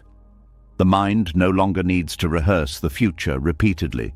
It simply does what can be done now with clarity and attention. After that, life moves on its own. This practice is sometimes described as acting without attachment to the fruits of action. The person still works, still cares, still tries to do things well. But the emotional weight attached to the outcome disappears. Without that weight, thinking becomes lighter. The mind no longer analyzes every detail of what might happen. It simply participates in life. This shift produces a profound sense of freedom. When attachment to outcomes softens, situations become less threatening. The mind becomes curious rather than fearful. Instead of forcing reality to match expectations, awareness becomes open to whatever arises. This openness reduces mental noise dramatically. Thoughts still appear, but they no longer circle endlessly around imagined results. Instead, the mind returns to the present moment where real experience is happening. The breath flows naturally. The body relaxes. Attention reconnects with what is actually taking place. Another surprising change begins to appear as attachment loosens. Creativity increases. When the mind is not obsessed with a specific outcome, it becomes more flexible. It can respond to changing circumstances more easily. Solutions appear that were previously hidden by rigid expectations. In many situations, releasing attachment actually improves performance. A person who is not terrified of failure speaks more naturally. Someone not obsessed with success thinks more clearly. Action becomes fluid because the mind is no longer paralyzed by the need for a particular result. This is why Buddhist teachings often emphasize presence rather than prediction. Presence means being fully engaged with the current moment. It means giving attention to what is happening now rather than constantly calculating future outcomes. From this place of presence, decisions become simpler. The mind asks a practical question: what is the wisest action available right now? Once that action is taken, attention returns to the flow of life rather than clinging to results. The future will reveal itself step by step. This understanding slowly dissolves the habit of mental noise. Thoughts become quieter because they are no longer fueled by attachment. The mind stops arguing with reality about how things must turn out. Instead, it participates in life with openness. And as this openness deepens, something remarkable begins to happen. Peace no longer depends on outcomes. Peace appears simply because the mind has stopped gripping the future so tightly. The mind has already uncovered many of the hidden forces behind overthinking. It tried to control the future, then it tried to correct the past. It protected identity, feared regret, demanded certainty, and clung tightly to specific outcomes. Each discovery revealed another layer of the mind's search for safety. Slowly, awareness began loosening these habits. When attachment softened, the mind became quieter. The future no longer needed to be forced into a particular shape. The present moment started to feel more available again. But even when there is nothing urgent happening, even when no decision is required and no danger is present, the mind often begins thinking anyway. It starts searching. It begins scanning the environment for something to fix. And this reveals another surprising pattern of overthinking. The mind does not only solve problems, sometimes it creates them. There are moments in life when everything is relatively calm. The day is unfolding normally. Responsibilities are manageable. Nothing urgent demands attention. Yet the mind refuses to rest. Instead, it starts searching for something that might be wrong. It reviews recent conversations. It studies future possibilities. It examines minor details that previously seemed insignificant. At first, the thoughts appear small, Perhaps something said earlier sounded slightly unusual. Perhaps someone's tone during a conversation seemed different. Perhaps a plan scheduled for next week might contain a risk that has not been fully considered. None of these thoughts are necessarily connected to real problems, yet the mind begins treating them as puzzles that must be solved. The thinking starts quietly. But once the mind believes there might be a problem, it begins expanding the investigation. Possibilities multiply. What if the conversation meant something negative? What if that person is upset? What if the plan fails? What if an opportunity is being missed? What if a hidden risk exists somewhere that has not yet been discovered? The mind becomes an investigator, and it scans the past and the future, searching for clues. But often the problem it is investigating does not actually exist. This habit reveals something important about the human mind. The mind is deeply accustomed to solving problems. Throughout human history, this ability has been essential for survival. Early humans faced constant challenges in their environment. Finding food, avoiding predators, building shelter, and navigating unfamiliar terrain required problem-solving skills. The brain developed powerful systems to detect potential threats quickly. When a problem appeared, attention focused intensely. This ability helped human beings survive. But the modern world is different. Many people no longer face immediate physical threats on a daily basis. Yet the mind still carries the same problem detection system. And when real problems are not present, the mind sometimes invents them. It searches for uncertainty, then treats that uncertainty as a problem that must be analyzed. Overthinking grows from this habit. The mind becomes uncomfortable with calmness. Silence feels unfamiliar. Moments of stillness feel strange because the brain is used to being busy, so it creates something to solve. This process often happens so quickly that people do not notice it beginning. A single thought appears, suggesting that something might be wrong. The mind immediately begins examining the thought. Another possibility appears, then another. Soon, the mind is deeply engaged in a mental investigation. Hours may pass while the brain studies a situation that never required attention in the first place. This pattern explains why overthinking often occurs during quiet moments. Late at night, during a shower, while lying in bed, while sitting alone without distractions. When external activity slows down, the mind becomes aware of its own restlessness. And instead of simply resting, it creates a new problem to solve. Buddhist teachings observed this tendency long ago. Buddhist wisdom describes the thinking mind as constantly moving, constantly searching, constantly reacting. The mind prefers activity because activity creates the feeling of control. If the mind is analyzing something, it feels productive. If the mind is solving something, it feels useful. But when there is nothing to solve, the mind becomes uneasy. Stillness reveals the absence of control, and the ego often resists that feeling. So the mind manufactures a puzzle. It begins questioning situations that are neutral. It examines relationships that are functioning normally. It studies decisions that were already made and resolved. This mental habit produces endless loops of thinking because imaginary problems rarely have clear solutions. The mind searches for answers but cannot find them because the questions themselves are based on assumptions rather than real events. Buddhist awareness introduces a powerful shift in how this habit is understood. Instead of immediately believing every thought that appears, awareness begins observing the thinking process itself. A thought arises suggesting that something might be wrong. Instead of analyzing the situation immediately, awareness pauses. It asks a simple question: is there actually a problem right now? Often the answer is no. Nothing urgent is happening. No immediate danger exists. The thought is simply an idea appearing in the mind. When awareness recognizes this, the mental investigation begins to lose its urgency. The thought can be observed rather than followed. This observation creates space. The mind begins to see that thoughts are events, not commands. They appear, linger briefly, and then fade if they are not constantly fed with attention.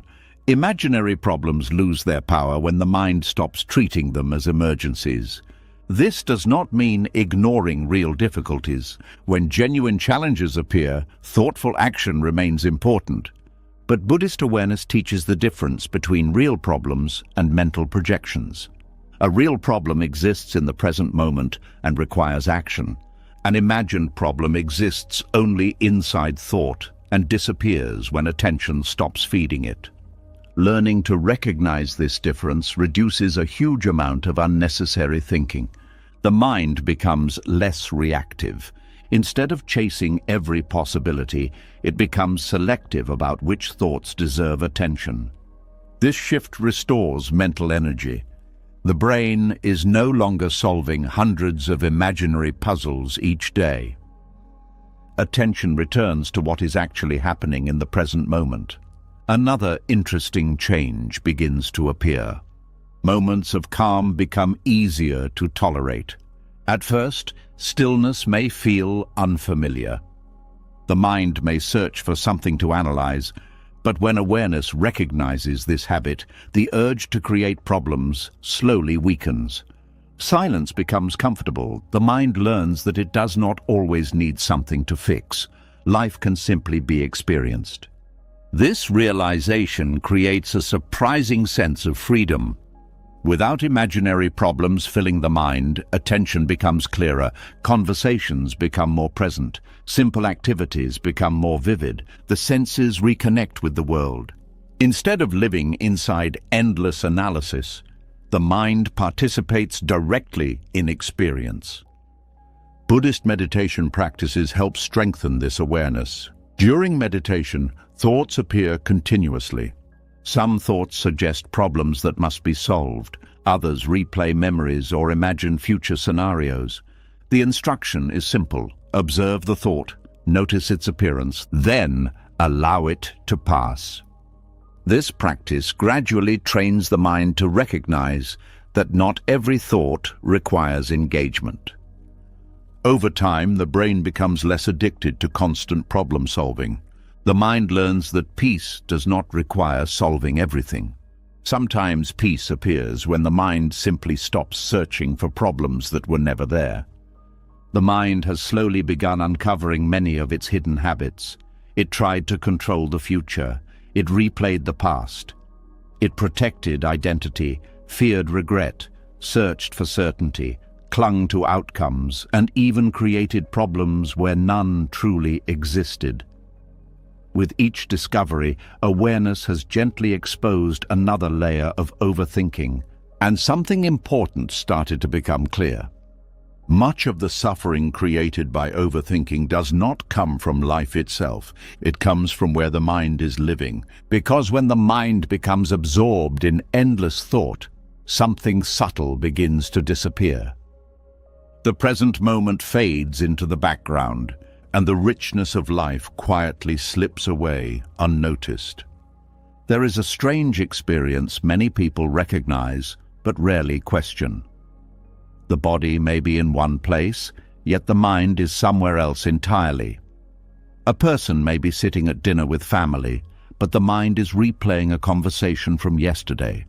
Someone may be walking through a beautiful street, but the mind is analyzing tomorrow's responsibilities.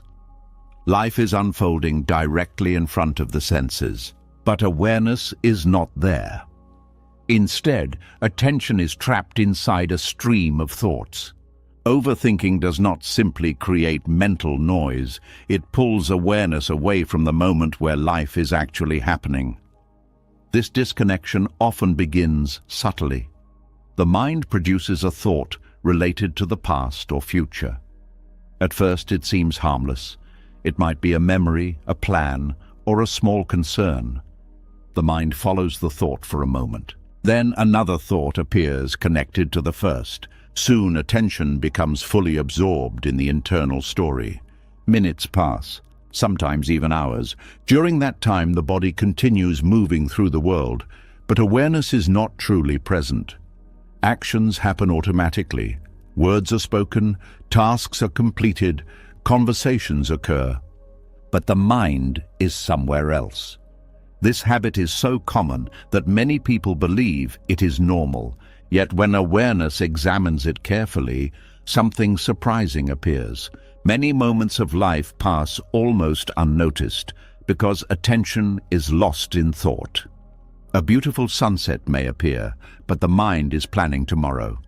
A child may laugh nearby, but the mind is replaying a past mistake. A quiet moment of peace may exist, but the mind is worrying about the future. The richness of the present moment is constantly available, yet overthinking prevents it from being fully experienced.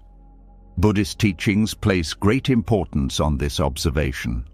One of the central insights of Buddhist wisdom is that life exists only in the present moment. The past exists as memory, the future exists as imagination, but the only place where experience truly happens is now. Despite this simple truth, the mind spends very little time here. Instead, it travels continuously between past and future. This movement creates the illusion that life is somewhere else. People often feel that happiness will arrive later when certain conditions are met. They believe peace will appear after problems are solved, goals are reached, or circumstances improve. But this belief keeps attention focused on the future. Meanwhile, the present moment is overlooked. Overthinking strengthens this pattern. The mind constantly calculates what might happen next. It analyzes how to improve situations that have not yet occurred. It constructs stories about possible outcomes. Each story pulls attention away from direct experience. Gradually, the mind becomes disconnected from the simple reality unfolding around it. This disconnection has emotional consequences. When awareness leaves the present moment, it also leaves the place where calm naturally exists.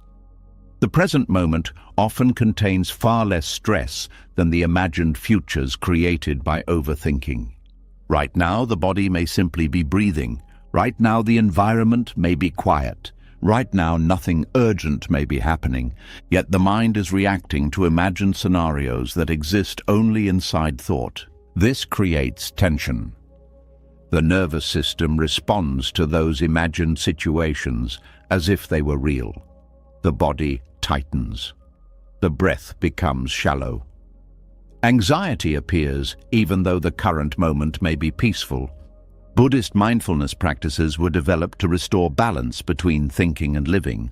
Mindfulness does not attempt to eliminate thinking completely. Thinking is a natural function of the mind. It allows humans to solve problems, learn from experience, and communicate ideas. But mindfulness changes the relationship with thought. Instead of allowing thoughts to dominate attention, awareness learns to observe them. A thought appears. Instead of immediately following it, awareness notices it. The mind recognizes that a thought has arisen. Then it gently returns attention to the present moment. Perhaps to the breath, perhaps to the sensations of the body, perhaps to sounds in the environment. This simple shift begins to restore connection with direct experience. The present moment becomes vivid again. The movement of breathing becomes noticeable. The feeling of the ground beneath the feet becomes clear. The colors and sounds of the surrounding environment appear sharper. Life becomes more immediate. This practice gradually retrains the mind. Instead of living almost entirely inside thought, awareness begins spending more time inside experience itself. Thinking still occurs, but it no longer monopolizes attention. Thought becomes a tool rather than a prison. The mind uses it when necessary, then releases it. This balance creates a different quality of living. Activities that once felt rushed begin to slow down. Eating becomes an experience rather than something done while thinking about other tasks. Walking becomes an opportunity to feel movement and observe surroundings. Conversations become richer because attention is fully present with the other person rather than drifting into internal analysis. Even ordinary moments begin to feel more meaningful. This happens because awareness is no longer distracted by endless mental commentary. The present moment reveals details that were previously overlooked. Buddhist teachings describe this shift as awakening from the trance of thought. The mind realizes that much of its activity was not necessary. It was simply habitual. Once this habit becomes visible, awareness gains the freedom to choose where attention rests. The mind can still think when thinking is useful, but it no longer needs to remain trapped in continuous analysis. This restoration of balance brings surprising benefits. Stress decreases because the mind is no longer reacting constantly to imagined situations. Emotional clarity improves because attention is grounded in what is actually happening rather than hypothetical futures. Creativity increases because the mind is not overwhelmed by repetitive thoughts. Relationships deepen because presence replaces distraction. Most importantly, life begins to feel more alive. The present moment is not empty. It is full of sensory detail, subtle emotions, and quiet beauty. But these qualities are only visible when awareness is actually here. Overthinking hides them. Mindfulness reveals them. Each moment of awareness weakens the habit of mental drifting. Each return to the breath strengthens the connection with the present. Gradually, the mind becomes more comfortable, resting in experience rather than escaping into thought. The constant pressure to analyze every situation begins to fade. Life feels less like a problem that must be solved and more like a process that can be lived. This transformation does not require dramatic changes. It begins with small moments of attention. A single breath noticed, a single sound heard clearly, a single step felt fully. Each moment of presence reconnects awareness with life itself. And as this connection deepens, overthinking begins to lose its hold. Because the mind finally discovers something it had forgotten. Peace was never hidden inside endless thought. Peace was always waiting in the present moment where life is actually happening. The mind has begun to see something it once ignored. When awareness drifts into endless thought, life itself slowly disappears from view. The present moment becomes distant, while imagined futures and remembered pasts dominate attention. By returning to the present through mindfulness, awareness reconnects with what is real rather than what is imagined. But another belief still remains hidden inside the thinking mind. Even when people recognize that overthinking disconnects them from the present moment, they often hold on to one powerful assumption. They believe that more thinking must lead to better decisions.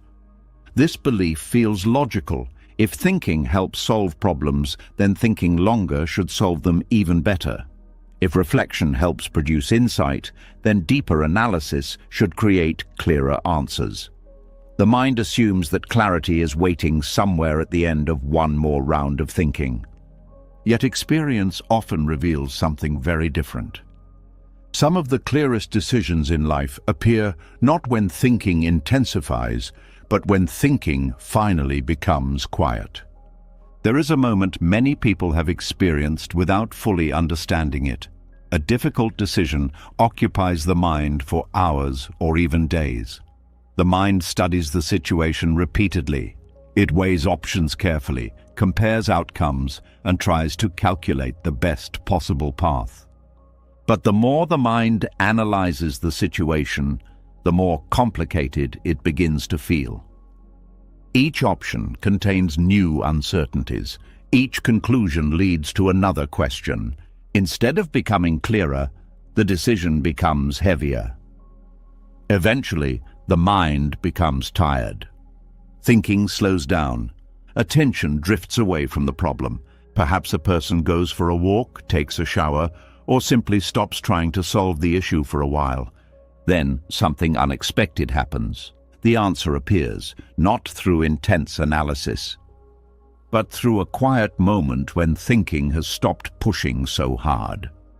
This experience surprises many people. They assume the mind must always work harder to reach clarity. Yet clarity often arrives when the mind stops forcing the process. Buddhist wisdom speaks directly about this pattern. The thinking mind is powerful, but it is not the only source of intelligence within human experience. Beneath the surface of conscious thought exists a deeper form of awareness that observes life continuously. When thinking becomes excessive, that deeper awareness becomes hidden. The mind becomes like a lake whose surface is constantly disturbed by waves.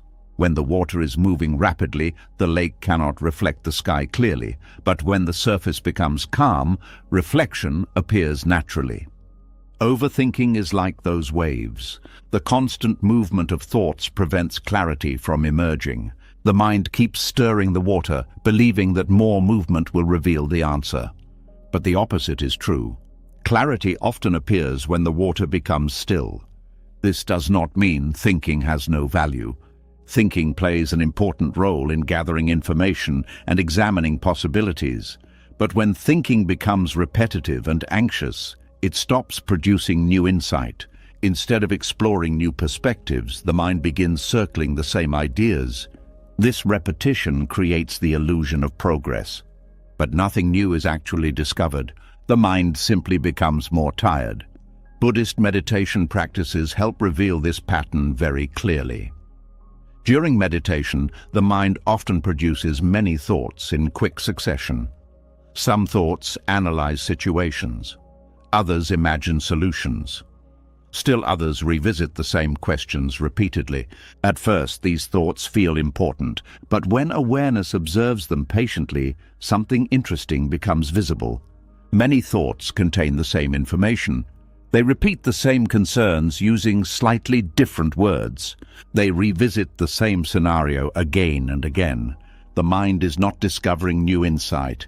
It is reinforcing its own anxiety. This observation weakens the belief that thinking more automatically leads to better decisions. Instead, awareness begins recognizing when thinking has reached its useful limit. Beyond that point, additional thinking often adds confusion rather than clarity. This realization creates space for a different approach. Instead of pushing the mind harder, attention gently relaxes. The mind pauses. Breathing becomes noticeable again. Awareness settles into the present moment. When this pause happens, something remarkable becomes possible. Without the noise of constant analysis, deeper understanding begins to surface. The mind connects information in ways that were previously hidden by mental tension. Subtle intuitions appear. A direction becomes clearer. This process does not feel like solving a puzzle. It feels more like recognizing something that was already there. Buddhist teachings describe this clarity as wisdom arising from stillness. When the mind becomes quiet, awareness can perceive situations directly rather than through layers of anxious thought. This clarity is different from intellectual analysis. It is simpler. It often arrives with a sense of calm rather than urgency. Instead of feeling forced, it feels natural. Many creative insights throughout history have appeared in this way. Writers often discover ideas while walking rather than while staring intensely at a blank page. Scientists sometimes experience breakthroughs during moments of relaxation after long periods of study. Artists frequently find inspiration when they stop trying to control every detail. In each case, the mind benefits from periods of quiet. The thinking process prepares the ground by gathering information, but clarity appears when the pressure of constant analysis is released. Buddhist wisdom encourages this balance between thoughtful reflection and mindful stillness. The mind can examine a situation carefully. It can consider relevant facts and explore possibilities. But once this initial reflection is complete, awareness can step back. Instead of forcing an answer immediately, the mind allows space. This space gives deeper understanding time to emerge naturally. During this pause, awareness remains connected to the present moment. The breath continues, the body relaxes, the senses reconnect with the environment. Life unfolds without the pressure of constant problem-solving. From this place of calm attention, insight often appears on its own. The mind recognizes patterns that were previously hidden by noise. It sees relationships between ideas more clearly. Decisions feel simpler because unnecessary complications have faded away. This approach also reduces emotional tension. Overthinking often creates anxiety because the mind feels responsible for finding the perfect answer immediately. But when awareness allows space for clarity to emerge naturally, that pressure disappears. The mind becomes patient. It trusts that understanding will arrive when conditions are right. This patience transforms the experience of decision-making. Instead of feeling trapped inside endless analysis, the mind moves between thoughtful reflection and restful awareness. Both phases are important. Reflection gathers information. Stillness allows insight. Together they create balanced intelligence. The mind no longer believes that thinking harder will always produce better results. Instead, it learns to recognize when thinking has done enough. At that moment, the wisest action is often to pause, to breathe, to allow the surface of the mind to become calm, because clarity rarely appears through force. It appears when the mind finally becomes quiet enough to see clearly. The mind has begun to recognize something surprising. Clarity does not always arrive through harder thinking. Sometimes it appears only after the mind releases its grip on analysis. When thought slows down, awareness becomes steady, and insight quietly surfaces on its own. The mind learns that stillness can reveal what endless mental effort cannot.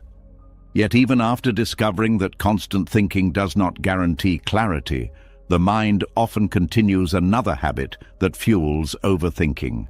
It begins imagining countless scenarios. The mind runs simulations of the future, one after another, as if rehearsing every possible version of what might happen. Each scenario carries its own emotions, its own consequences, its own possible dangers. And beneath this endless rehearsal lies a single quiet intention. The mind is searching for safety. There is a natural instinct inside every human being that wants protection from harm. The brain evolved to anticipate threats long before they appeared. This ability helped our ancestors survive unpredictable environments where danger could emerge suddenly. But in the modern world, this protective instinct often takes a different form. Instead of watching for physical threats, the mind begins forecasting emotional ones. It imagines awkward conversations before they occur. It rehearses explanations for mistakes that have not yet happened. It anticipates rejection before anyone has spoken a word. This forecasting feels responsible. The mind believes that if it prepares for every possible outcome, it can protect itself from pain. So it begins constructing scenarios. The mind plays one possibility like a scene in a movie. It studies the details carefully. If that scenario looks uncomfortable, the mind tries another version. What if the conversation goes badly? What if the opportunity disappears? What if the plan fails? What if the outcome leads to embarrassment or loss? Each possibility produces another wave of thinking. The mind keeps building scenarios, as if somewhere among them lies the key to avoiding harm. But the more scenarios the mind creates, the less calm it feels. Because each imagined future contains uncertainty. And uncertainty produces more thinking. The mind starts examining every possible reaction, every possible decision, every possible misunderstanding that might occur. Instead of feeling safer, it becomes trapped inside an endless rehearsal. Hours pass while the mind explores situations that may never happen. Meanwhile, the present moment receives little attention. Buddhist wisdom observed this pattern long ago. The mind's attempt to predict every possibility does not actually create safety. It creates tension because the future cannot be fully predicted. Life contains too many variables. Other people have their own choices, emotions, and intentions. Circumstances change unexpectedly. Events unfold according to countless conditions interacting together. No amount of mental simulation can control all of these factors. Yet the mind continues trying. It builds scenario after scenario, hoping one of them will provide certainty, but the search never ends. Because certainty is not hidden inside prediction. This realization reveals something important. The mind is not truly seeking solutions, it is seeking safety. And it believes safety will appear once every possible risk has been anticipated. But anticipation does not eliminate uncertainty. It only multiplies the number of imagined futures. Buddhist teachings offer a different understanding of safety. Instead of locating safety in the future, Buddhism points towards stability in the present moment. True safety does not come from predicting every possible outcome. It comes from developing inner stability that can respond calmly to whatever happens. This idea transforms how the mind approaches uncertainty. When safety is believed to depend on prediction, the mind feels responsible for forecasting every detail of the future. It believes that mistakes must be prevented before they occur. But when safety arises from inner stability, the mind no longer needs to control every outcome. It simply needs to remain steady and aware. Inner stability means that the mind trusts its ability to respond to life as it unfolds. Instead of trying to eliminate all possible difficulties in advance, awareness develops the capacity to meet those difficulties when they appear. This capacity grows through mindfulness and understanding. Mindfulness teaches the mind how to remain present rather than becoming lost in imagined futures. Understanding reveals that many fears exist only inside thought rather than inside reality. When awareness observes thoughts about possible scenarios, it begins noticing something important. Each scenario is simply a mental image. It appears briefly, it produces emotion, then it fades. The next scenario appears. None of them are real events. They are simulations created by the mind. When this becomes clear, the urgency behind overthinking begins to soften. The mind recognizes that imagining danger is not the same as encountering danger. The body may still feel anxious because the brain responds to imagined scenarios as if they were real. But awareness begins to separate the thought from reality. The thought is noticed, it is acknowledged, then it is allowed to pass. This practice gradually reduces the mind's addiction to scenario building. Instead of following every imagined possibility, awareness remains grounded in the present moment. The breath moves in and out. The body rests here. The environment exists exactly as it is. Right now there may be no immediate threat. Right now the mind is safe. This realization calms the nervous system. The mind learns that safety can exist without knowing what the future will bring. Instead of trying to prevent every possible difficulty, awareness becomes confident in its ability to respond wisely. This confidence reduces the need for endless forecasting. The mind no longer needs to simulate hundreds of futures in order to feel secure. It simply remains attentive and flexible. When a real situation appears, awareness responds with clarity. When no situation exists, the mind rests. This shift brings enormous relief. Mental energy is no longer consumed by imaginary scenarios. Attention returns to the present moment where life is actually happening. The senses become vivid again. Sounds, movement, and subtle details of experience become noticeable. Life feels more immediate. At the same time, emotional resilience grows stronger.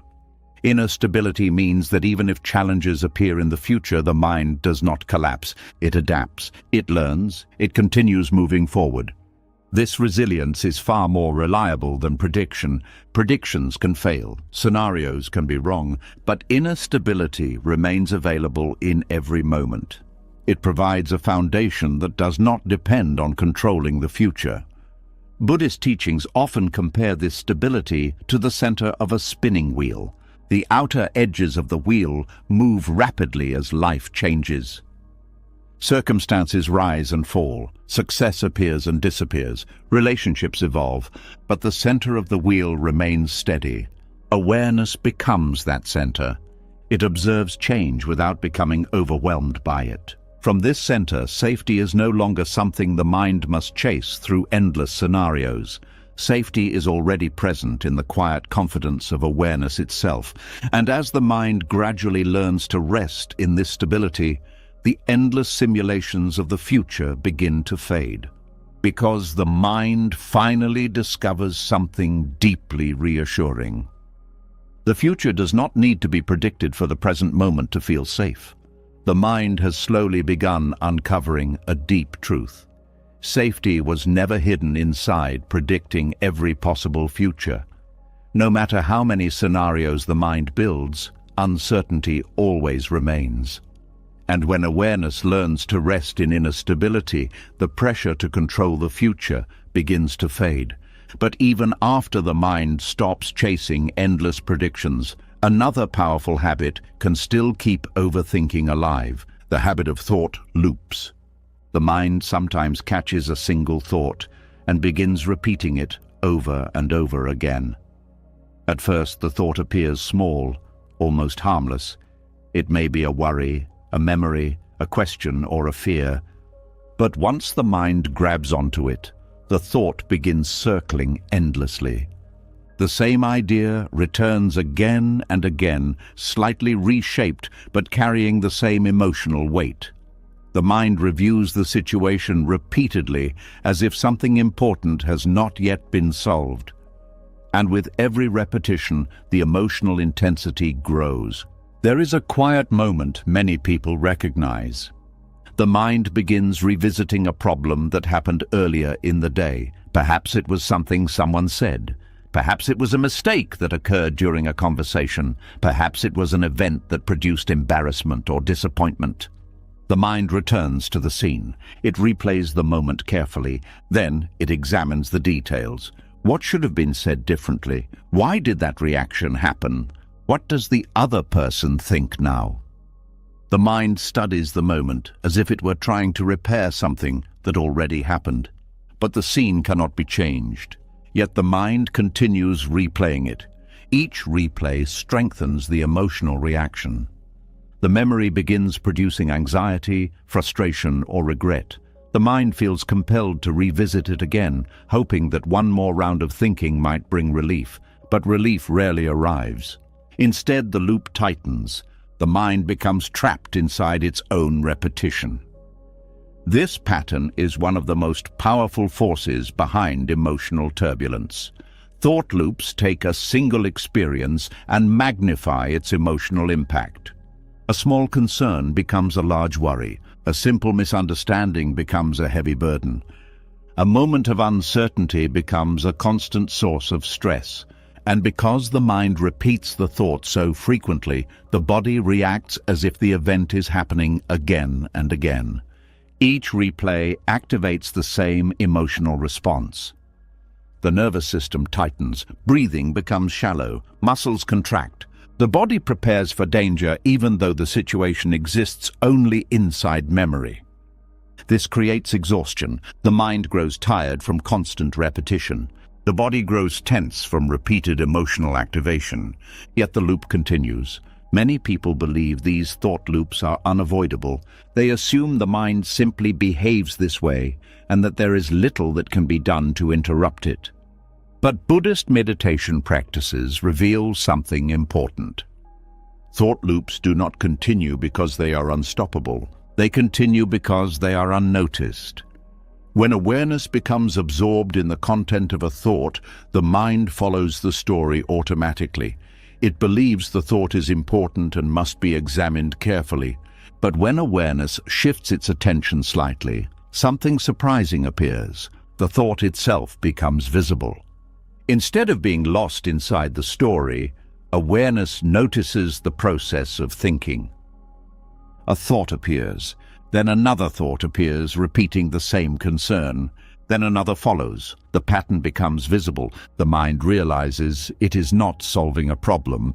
It is circling the same mental track. This moment of recognition is powerful, because once the loop is seen clearly, awareness gains the ability to step outside it. Buddhist meditation teaches a simple but profound practice. Observe the thought, name it gently, then return attention to the breath. At first, this practice feels difficult. The mind quickly tries to return to the loop. Another version of the same thought appears, but awareness repeats the process. Notice the thought, allow it to pass. Return to the breath. This repeated redirection slowly weakens the loop. The mind begins understanding that thoughts are events, not commands. They appear, they exist briefly, and they disappear. They do not require constant attention. Each time awareness refuses to follow the loop, the emotional intensity begins to soften. The body relaxes, breathing deepens. The nervous system returns to balance. Over time, the mind develops a new relationship with thought. Instead of being controlled by mental repetition, awareness becomes the observer. Thoughts still arise, but they no longer dominate attention automatically. This shift changes how emotions behave. Anxiety often grows stronger when thoughts repeat continuously. The mind feeds the emotion with constant mental fuel. But when the loop is interrupted, the emotional energy begins fading naturally. Emotions behave like waves. They rise, peak, and then fall. But when the mind repeatedly revisits the same thought, it keeps pushing the wave higher. Meditation removes that fuel. When awareness stops feeding the thought, the emotional wave completes its natural cycle. It fades, calm returns. This process does not require suppressing thoughts or forcing the mind into silence. Instead, it requires simple observation. The thought is allowed to exist, but awareness chooses not to follow it endlessly. This creates space inside the mind. Within that space, emotional turbulence begins to settle. Buddhist teachers often compare the mind to a sky and thoughts to passing clouds. Clouds appear, move across the sky, and disappear. But the sky itself remains open and unchanged. When awareness identifies with every cloud, the sky seems chaotic and unstable. But when awareness rests as the sky itself, the movement of clouds becomes less disturbing. Thought loops are simply clouds that keep returning. Meditation allows awareness to remain steady even when those clouds appear. Eventually, the clouds lose their power. The mind realizes it does not need to chase every thought that appears. This understanding creates freedom. Freedom from the constant emotional storms produced by repetitive thinking. Freedom from the exhaustion of mental overactivity. Freedom from the belief that every thought must be solved immediately. Instead, awareness rests quietly. Thoughts arise, thoughts fade, emotions rise and fall naturally, and the mind begins to experience a deeper kind of calm that was previously hidden beneath the noise of endless repetition. Because the true peace the mind has been searching for was never hidden inside the loop of thinking. It was waiting in the quiet space that appears when the loop finally ends. The mind has already begun to notice something important. When thought loops repeat without awareness, emotional storms grow stronger. Anxiety rises, fear expands, and the body carries tension created by situations that may not even exist in reality. But when awareness gently interrupts those loops through meditation, the storm begins to calm. The mind slowly steps out of the cycle and begins to observe thought instead of being carried away by it. And as those loops begin to weaken, something new starts to appear: silence. Not the silence of empty space, but the silence that arrives when the mind stops constantly talking to itself. At first, this silence feels unfamiliar. Many people spend most of their lives surrounded by internal commentary. The mind narrates every situation, evaluates every interaction, and predicts every possible outcome. This running commentary becomes so constant that it begins to feel like reality itself. But when the commentary pauses, even for a brief moment, something surprising becomes visible. Reality and thought are not the same thing. This discovery is simple, yet deeply transformative. The mind begins to see that many of the worries it carries do not actually exist in the world around it. They exist inside thought. A quiet moment reveals this clearly. There may be a feeling of tension in the body, The mind quickly begins explaining that tension. It tells a story about something that might go wrong tomorrow. It builds images of conversations, mistakes, or rejection.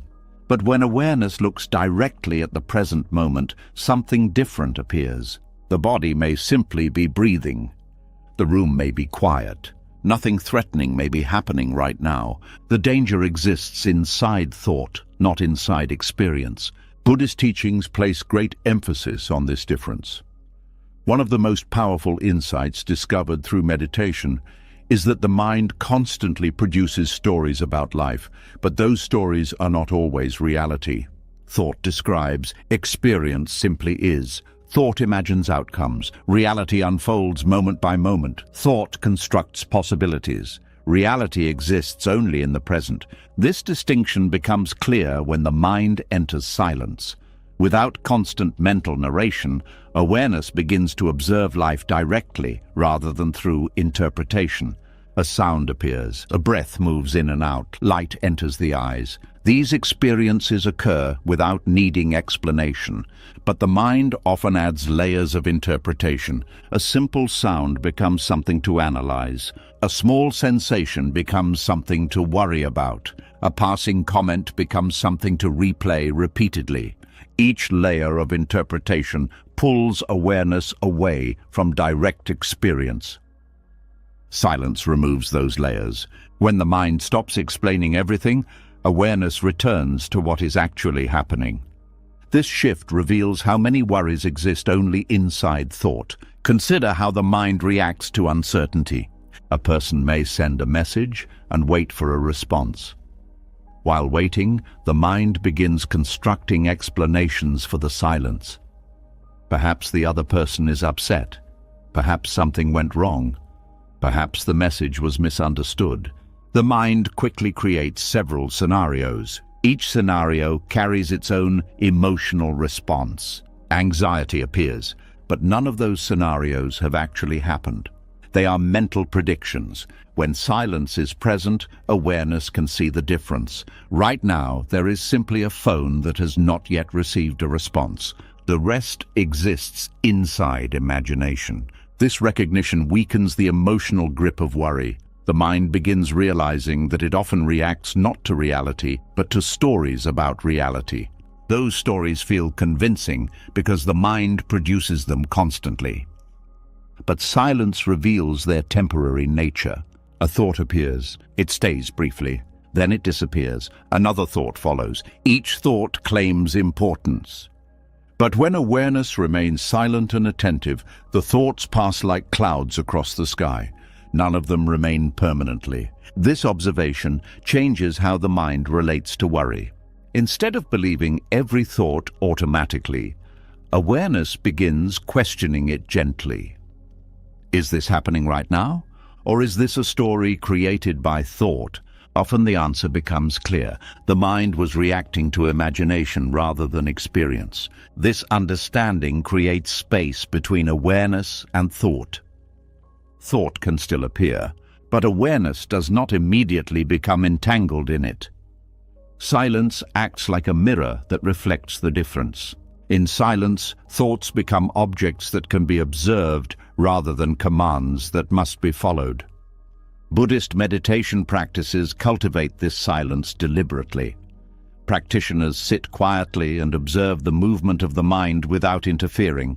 Thoughts appear, memories arise, concerns surface, but instead of reacting to each thought, awareness simply watches. Gradually, the mind becomes less attached to its own stories. Thoughts lose their urgency.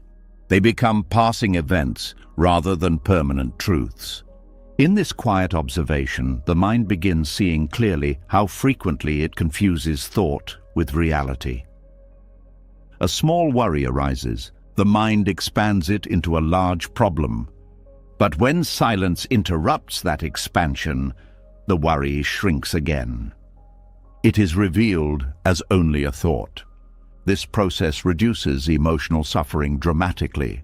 When the mind stops reacting to imagined scenarios, many forms of anxiety lose their power. The body relaxes. Breathing becomes deeper. Attention settles gently in the present moment. Life feels simpler because awareness is no longer constantly negotiating with imaginary futures. Silence also reveals something else. Many moments of life are already peaceful before the mind begins analyzing them. A quiet room contains calm. A slow breath contains calm. A moment of stillness contains calm. But the mind often interrupts these moments with commentary. It begins thinking about what should happen next, or what might go wrong later. The calm disappears. Silence allows the mind to notice that calm again. Without mental narration, the present moment becomes vivid. Colors appear sharper, sounds become clearer, sensations in the body become easier to notice. Awareness experiences life directly instead of through constant interpretation. This direct experience contains a surprising sense of stability. The mind realizes that reality is often simpler than the stories it creates. Right now, the breath continues. Right now, the body exists here. Right now, life unfolds naturally. There may be challenges in the future, but they are not occurring in this moment. Silence allows awareness to rest inside that moment. Over time, this practice builds trust. The mind begins trusting that reality can be experienced directly without constant analysis. Thought becomes something that can assist when necessary, rather than something that dominates every moment. This balance creates clarity. The mind uses thought for practical tasks, but it also values silence as a source of understanding.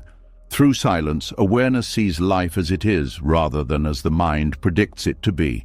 And in that quiet clarity, a profound realization slowly emerges. Many of the worries that once felt overwhelming were never part of reality at all. They were simply thoughts passing through the mind. The mind has slowly begun uncovering something powerful. Many worries that once felt overwhelming were never truly part of reality.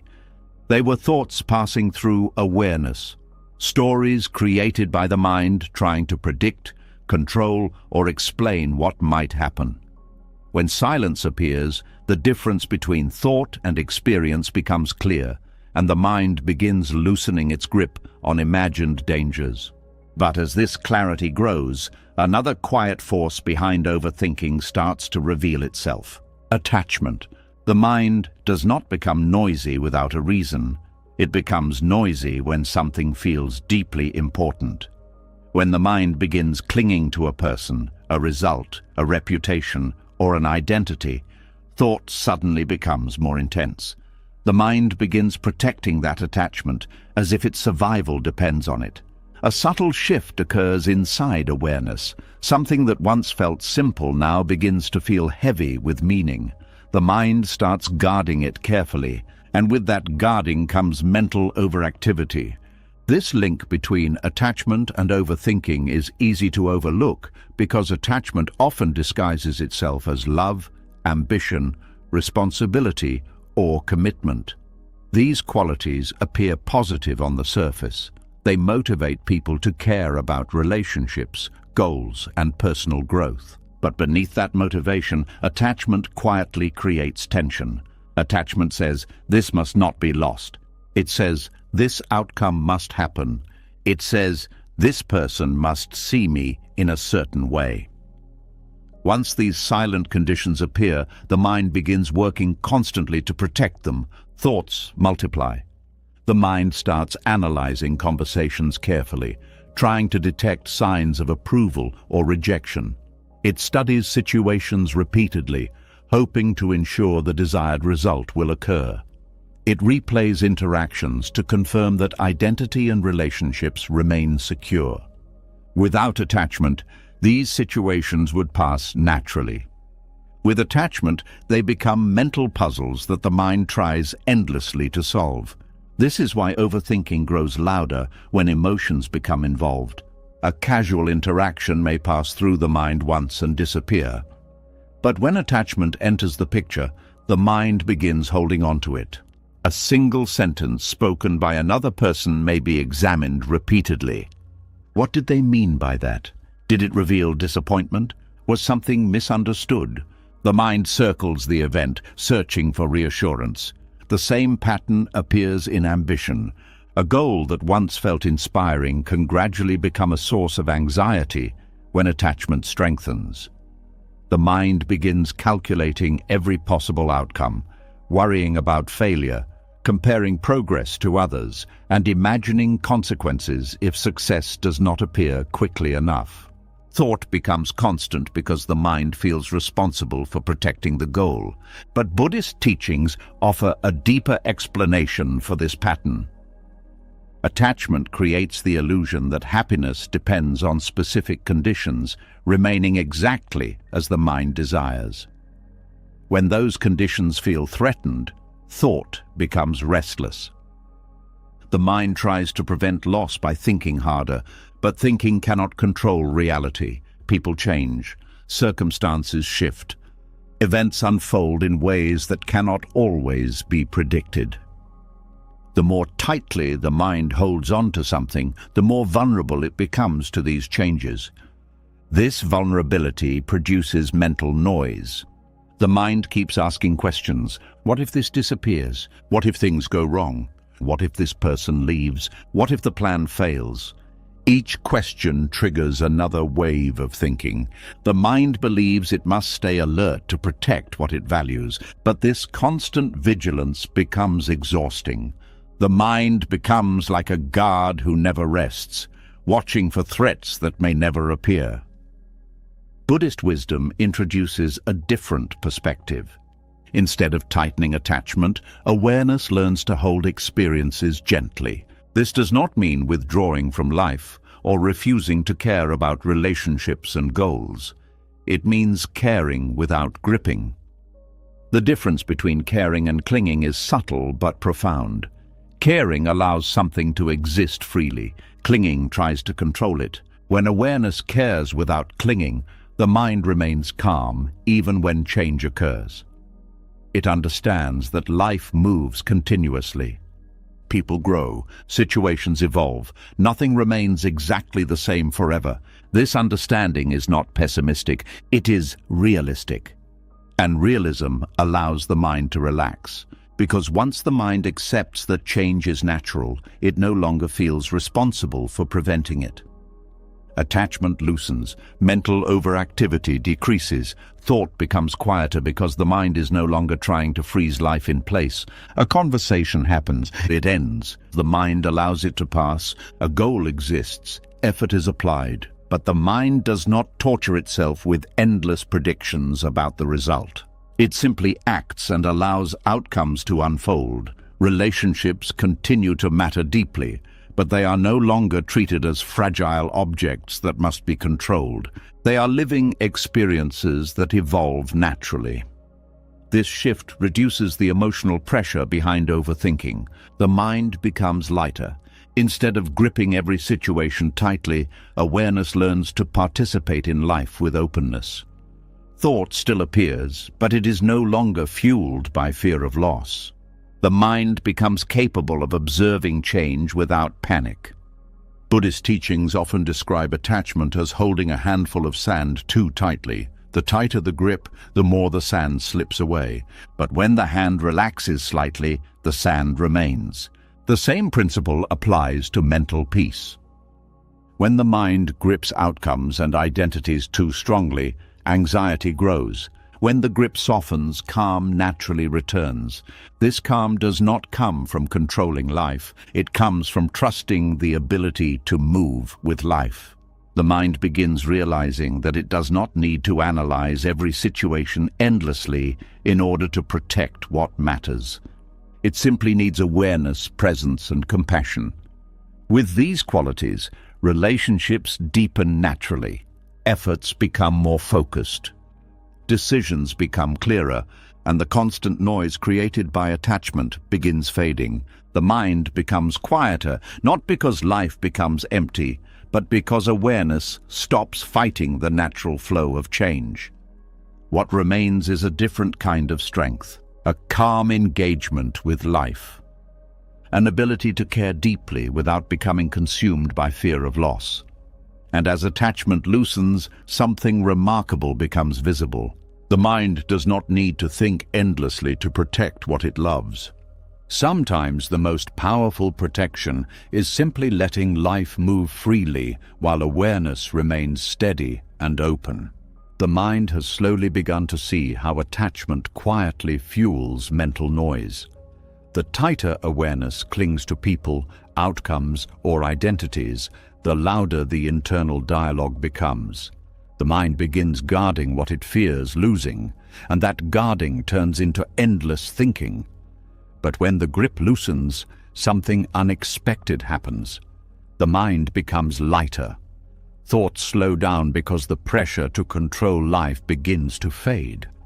And from that softening of attachment, another powerful discovery begins to emerge. Acceptance. At first, the word acceptance can sound passive. Many people misunderstand it as giving up, as allowing problems to continue without effort, or as surrendering to life without trying to improve it.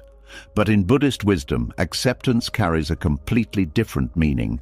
Acceptance is not resignation. Acceptance is clarity.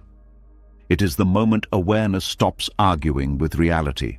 Overthinking often begins with resistance. Something happens that the mind does not like. A situation unfolds differently than expected. A mistake appears. A conversation becomes uncomfortable. A plan fails to unfold the way the mind hoped it would. In that moment, the mind reacts. It begins analyzing the situation intensely. Why did this happen? What could have been done differently? How can this be fixed? What will people think now? The mind searches for a way to reverse the moment or redesign the future so that discomfort disappears. This search feels necessary. But underneath the analysis lies resistance. The mind is saying, this should not have happened. As long as this resistance remains, the mind keeps searching for a solution. It studies the event repeatedly. It replays the scene. It imagines alternative versions of the outcome. The mind believes that if it studies the problem long enough, it might find a way to undo what already occurred or prevent any discomfort from continuing. But this effort creates exhaustion, because reality does not change simply because the mind resists it. The event has already happened. The present moment already exists exactly as it is. And the mind continues analyzing because it refuses to accept this simple truth. Acceptance interrupts this cycle immediately. When awareness recognizes that something has already happened and cannot be changed, resistance dissolves. The mind no longer needs to argue with reality. Instead of repeating the event mentally, awareness acknowledges it. This happened. This moment is real. The situation exists. At first, this acknowledgement may feel uncomfortable. The mind often fears that acceptance means allowing failure or disappointment to define the future. But the opposite is true. Acceptance does not trap the mind inside the situation. It frees the mind from the endless analysis created by resistance. Once reality is accepted, the mind stops fighting the past. Energy that was trapped in mental loops becomes available again. Clarity appears. From this clarity, the mind can respond wisely rather than react emotionally. Buddhist teachings emphasize that suffering is often created not by events themselves, but by the mind's refusal to accept them. A mistake may happen. That moment passes quickly. But resistance turns it into a long mental story. The mind continues replaying the event, criticizing itself, imagining judgment from others, and searching for ways to undo what cannot be undone. Acceptance ends that story. It allows the moment to remain where it belongs, in the past. With acceptance, awareness moves forward. The mind becomes quiet because it no longer needs to solve a problem that no longer exists. This shift also changes how the mind approaches uncertainty. Resistance often appears when the future feels unpredictable. The mind tries to eliminate uncertainty by analyzing every possible outcome. But acceptance recognizes that uncertainty is a natural part of life. The future cannot be completely controlled. Instead of fighting this truth, awareness acknowledges it. Once uncertainty is accepted, the mind stops trying to eliminate it through endless thinking. the need for constant analysis disappears. This creates an unexpected sense of peace. The mind realizes that it does not need to solve every possibility before moving forward. It simply needs to remain present and adaptable.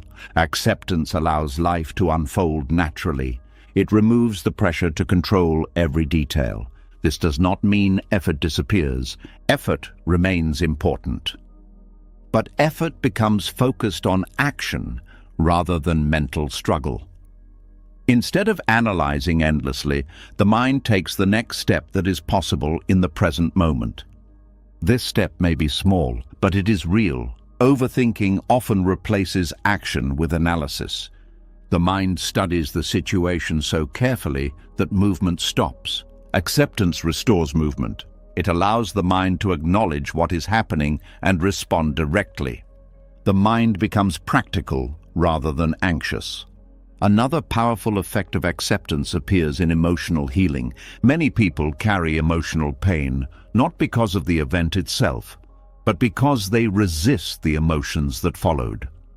A difficult experience may produce sadness, disappointment, or frustration. The mind may immediately judge these emotions. It may say that these feelings should not exist. It may try to escape them by analyzing the situation repeatedly. But when awareness accepts the emotion instead of resisting it, something changes. The emotion begins moving naturally. Feelings are like waves. When they are resisted, they remain stuck. But when they are accepted, they rise and fall on their own. Acceptance creates space for emotions to complete their natural cycle. Overthinking is often the mind's attempt to avoid feeling something uncomfortable, but when acceptance appears, the need for avoidance disappears. The mind no longer needs to analyze endlessly. It simply allows experience to pass through awareness. This creates emotional resilience. Instead of becoming overwhelmed by situations, awareness remains steady.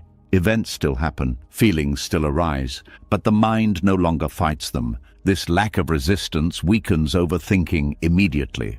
Thought loses its urgency. The mind does not need to construct elaborate explanations or predictions. It simply observes.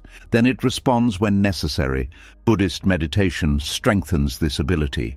Meditation trains awareness to remain present with experience without trying to change it immediately. A thought appears. It is noticed. A feeling arises. It is acknowledged. The breath continues. The body remains still. This practice gradually rewires the mind's response to discomfort.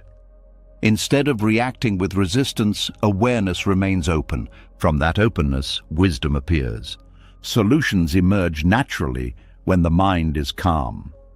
Actions become clear when awareness is not trapped inside endless analysis. Acceptance reveals that many problems were amplified by resistance rather than by reality itself. When resistance disappears, the mind discovers something remarkable. Most moments of life are manageable. Even difficult situations become easier to navigate when the mind is not fighting them. Acceptance does not eliminate challenges, but it removes the mental struggle that makes those challenges feel overwhelming. The mind becomes quieter because it no longer needs to argue with reality, and in that quiet, awareness finds something it had been searching for through endless thinking. Peace that appears the moment resistance ends. The mind has already begun to discover something deeply relieving. When resistance fades and acceptance appears, the endless pressure to solve reality begins to dissolve. The mind no longer needs to argue with what has already happened, and that simple shift weakens the constant urge to analyze every detail of life. Overthinking loses its strength because the mind stops fighting the present moment. Yet even with acceptance, thoughts can still appear rapidly. The mind has spent years building the habit of constant thinking. Even after resistance fades, mental spirals can still arise automatically. A single thought may appear, and before awareness notices it, the mind may already be several steps deep inside a long chain of analysis. This is where another powerful practice becomes essential. Mindfulness. Mindfulness is often misunderstood as simply paying attention or trying to relax the mind, but in Buddhist teachings, mindfulness is something far more profound. It is the ability to notice what is happening inside the mind without becoming trapped inside it. This ability changes everything. Because overthinking does not begin as a massive storm, it begins as a single thought. A quiet idea appears in awareness. Perhaps it is a memory, a concern, or a question. At that moment, the mind stands at a crossroads. It can either observe the thought or follow it. If the mind follows it, the spiral begins. One thought leads to another. The mind connects ideas quickly, creating explanations, predictions, and judgments. Within seconds, the mind may already be constructing a complex mental story. But if mindfulness is present, something different happens. The thought is noticed. Awareness sees it clearly. Instead of automatically following it, awareness simply recognizes that a thought has appeared. This moment of recognition interrupts the spiral before it grows. Mindfulness creates space between awareness and thought. Without this space, the mind becomes absorbed instantly. Thoughts feel powerful because they appear to be reality itself. But when mindfulness observes them carefully, thoughts begin to look different. They appear as mental events rather than truths. A thought arrives. It stays briefly, then it fades. Another thought appears. It too passes. The mind begins realizing that thoughts behave like waves in the ocean. They rise, move, and disappear. They are not permanent structures. This realization weakens the grip of mental spirals. Instead of being pulled into every thought, awareness becomes the observer of the process. The mind learns to watch thoughts the way someone might watch clouds moving through the sky. The clouds appear and move away without needing to be controlled. This watching does not require force. Mindfulness is gentle. It does not try to push thoughts away. It simply notices them. That noticing is enough to interrupt the automatic chain reaction that creates overthinking. Consider how quickly the mind can build a spiral when mindfulness is absent. A simple thought may appear about something that might go wrong tomorrow. The mind immediately begins imagining scenarios. It predicts reactions, evaluates possible mistakes, and tries to prepare solutions. Within minutes, the body may already feel anxious. The heart rate increases, muscles tighten. All of this happens because awareness became lost inside thought. But when mindfulness is present, the first thought is recognized. The mind sees it clearly. Instead of following the story, awareness returns to something simple: the breath. The sensation of the body sitting, the sound of the environment. This return to the present moment interrupts the spiral. The thought loses momentum because it no longer receives attention. Over time, this practice becomes stronger. The mind learns to detect spirals earlier and earlier. At first, mindfulness may notice the spiral after several minutes of thinking. Later, it may notice after a few seconds. Eventually, it may notice the very first thought that begins the chain. Each time awareness notices the beginning of the spiral, the mind regains freedom. Thought does not need to be suppressed. It simply does not need to be followed endlessly. Buddhist meditation strengthens this ability dramatically. During meditation, awareness watches the breath while allowing thoughts to arise naturally. When a thought appears, the practitioner gently acknowledges it and returns attention to breathing. This process may repeat many times. At first, it may feel like the mind is failing because thoughts keep appearing. But something important is actually happening. The mind is learning to notice its own activity. Each moment of noticing strengthens mindfulness. Each return to the breath strengthens awareness. Gradually, the mind becomes more stable. Thoughts still appear, but they no longer carry the same power. Instead of pulling awareness into long stories, they pass quickly. This stability begins spreading into daily life. During conversations, mindfulness notices emotional reactions before they become overwhelming. During difficult moments, awareness detects worry before it turns into anxiety. During quiet moments, mindfulness recognizes the beginning of mental planning and gently returns attention to the present. The mind becomes less reactive. Instead of automatically following every thought, awareness chooses where attention rests. This choice creates emotional freedom because most mental spirals depend on unconscious participation. The mind feeds them with attention. Without attention, the spiral weakens naturally. Mindfulness removes that fuel. The thought appears, but awareness does not add energy to it. It simply observes and returns to the present. This practice also reveals something surprising. Many thoughts are not necessary. They appear automatically because the mind has developed the habit of constant commentary. But when mindfulness observes them carefully, their importance begins to fade. The mind realizes that life can continue smoothly without analyzing every detail.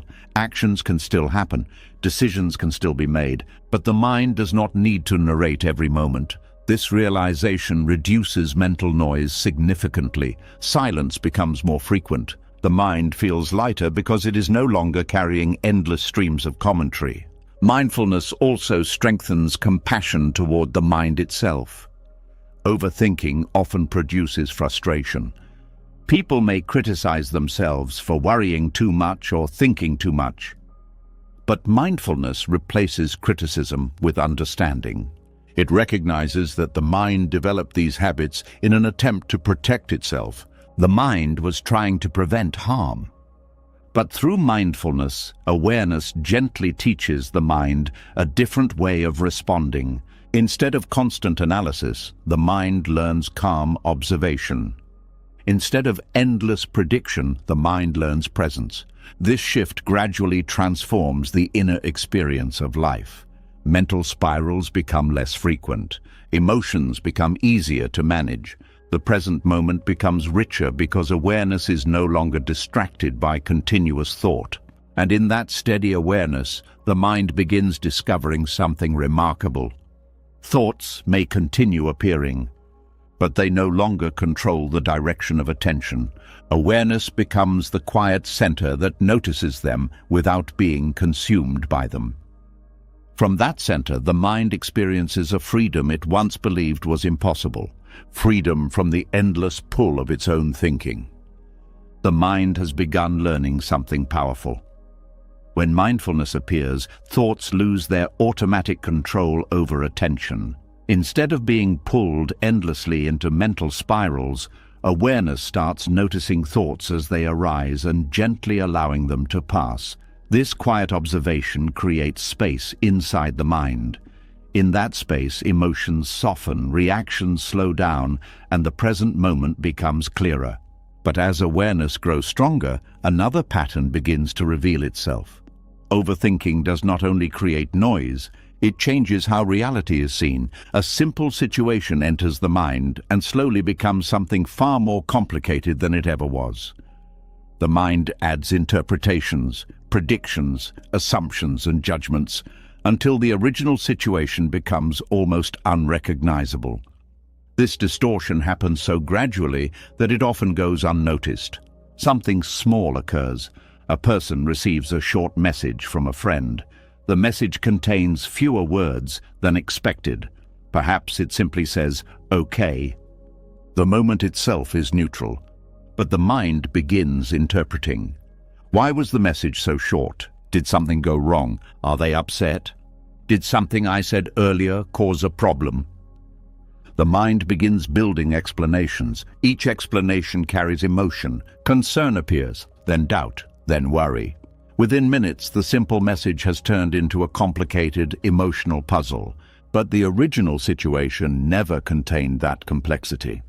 The mind created it. This is one of the most common effects of overthinking. The mind takes a simple moment and overlays it with countless imagined meanings. Buddhist teachings emphasize that perception is not always a direct reflection of reality. The mind interprets experiences through habits, memories, fears, and expectations. When overthinking becomes active, these interpretations multiply rapidly. A neutral situation becomes charged with imagined significance. The mind begins solving problems that do not exist. This pattern appears in many areas of life. A person may walk past without greeting someone. The mind interprets the action.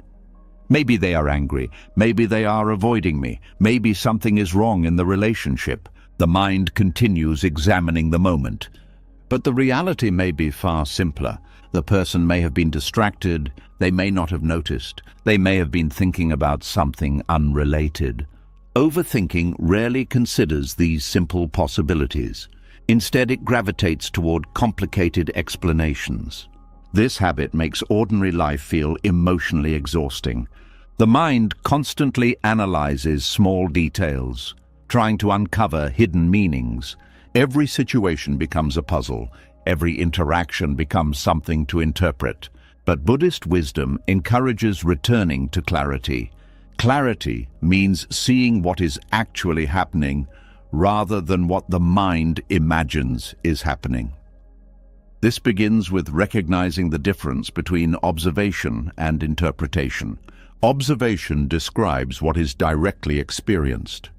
Interpretation describes what the mind thinks it means. For example, someone may notice that a friend has not replied to a message. That is observation, but the mind quickly adds interpretation. They must be ignoring me. They must be upset. They must be losing interest in the friendship. These interpretations feel convincing because they arise automatically. But they are not facts, they are mental stories. Mindfulness helps reveal this distinction. When awareness observes a situation carefully, it notices what is truly present. The message has not been answered yet. That is the fact. Everything else is imagination. This realization immediately simplifies the mind's response. Instead of reacting to imagined meanings, awareness remains grounded in what is real. The mind stops expanding the situation unnecessarily. Life becomes lighter. Buddhist teachings often speak about the mind's tendency to create layers on top of experience. A simple event occurs, then the mind adds meaning, then it adds judgment, then it adds fear. Soon the event carries emotional weight far beyond its original nature. Removing those layers reveals the simplicity underneath. The event itself was never the problem. The mental layers created the difficulty. Meditation practices help dissolve these layers gradually. When awareness becomes quiet, perception becomes clearer. The mind sees events directly rather than through constant interpretation. A conversation happens, words are heard. The moment passes. Without overthinking, the mind does not dissect every detail afterward. It allows the experience to exist as it was. This does not mean awareness becomes passive. It simply becomes accurate. Instead of inventing meaning, it observes reality carefully.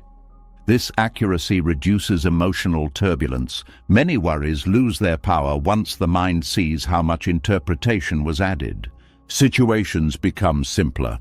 Relationships become easier to navigate. The mind stops creating unnecessary problems.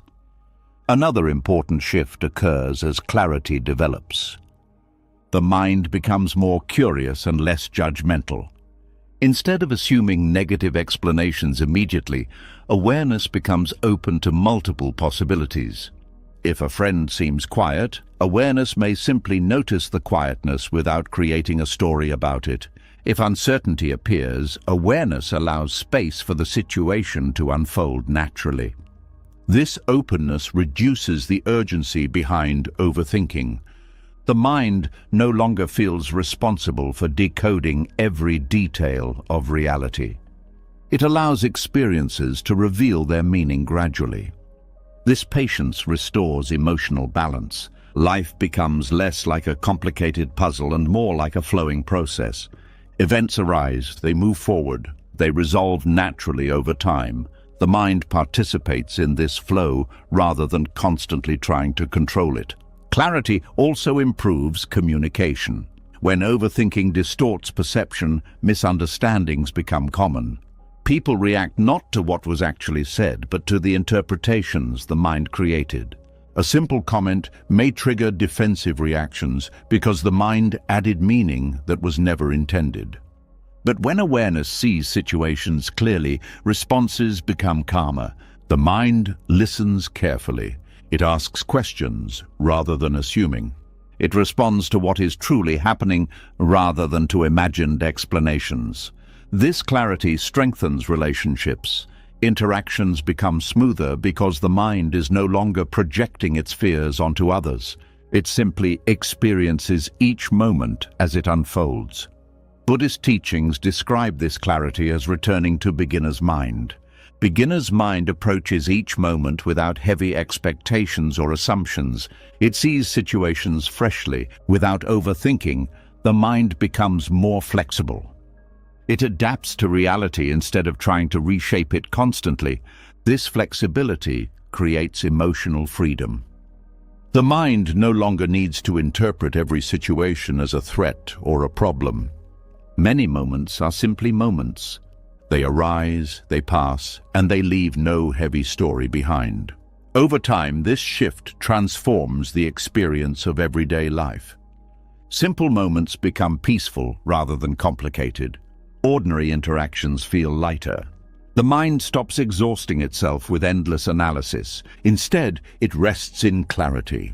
And in that clarity, awareness discovers something quietly reassuring. Life was never as complicated as the mind once believed. It only appeared complicated when overthinking turned simple moments into endless stories. The mind has slowly begun returning to clarity. When overthinking loosens its grip, situations that once felt complicated begin revealing their simple nature. The layers of interpretation fade, and awareness starts seeing events as they truly are, rather than through endless stories created by thought. Life becomes lighter because the mind stops forcing meaning into every detail. But even as clarity grows, there is another habit of the thinking mind that quietly keeps overactivity alive. The mind constantly demands answers. A question appears, and almost immediately the mind begins searching for an explanation. It feels uncomfortable not knowing something. Uncertainty creates tension, and the mind reacts by trying to remove that tension as quickly as possible. So it starts analyzing, why did this happen? What does it mean? What will happen next? How should this be understood? These questions often feel necessary. The mind believes that peace will appear once every mystery has been solved. It assumes that clarity must come from complete understanding. But Buddhist wisdom reveals something different. Not every question needs an immediate answer. In fact, some questions bring more peace when they are allowed to remain open. There is a quiet strength in allowing uncertainty to exist without forcing it to disappear. This strength appears when the mind stops demanding explanations for every experience. Many of the questions that trouble the mind cannot be answered instantly. Some involve other people's intentions, which may never be fully known. Some involve events that unfolded in complex ways that cannot be simplified into a single explanation. Some involve the future, which has not yet arrived. When the mind insists on solving these questions immediately, it begins building mental stories. It creates theories. It constructs possibilities. It examines each one repeatedly, trying to determine which explanation feels most convincing. But these explanations often remain uncertain. The mind continues searching. It compares one possibility against another. Then it questions its own conclusions. The cycle repeats again and again. Overthinking thrives in this search for explanations. But when awareness allows the question to remain unanswered, something surprising happens. The mind relaxes. The pressure to solve the mystery disappears. Attention returns to the present moment instead of becoming trapped inside endless analysis. This does not mean curiosity disappears. Curiosity remains a natural and valuable quality, but curiosity becomes gentle rather than demanding. Instead of forcing an answer, awareness becomes patient. It allows understanding to unfold naturally over time.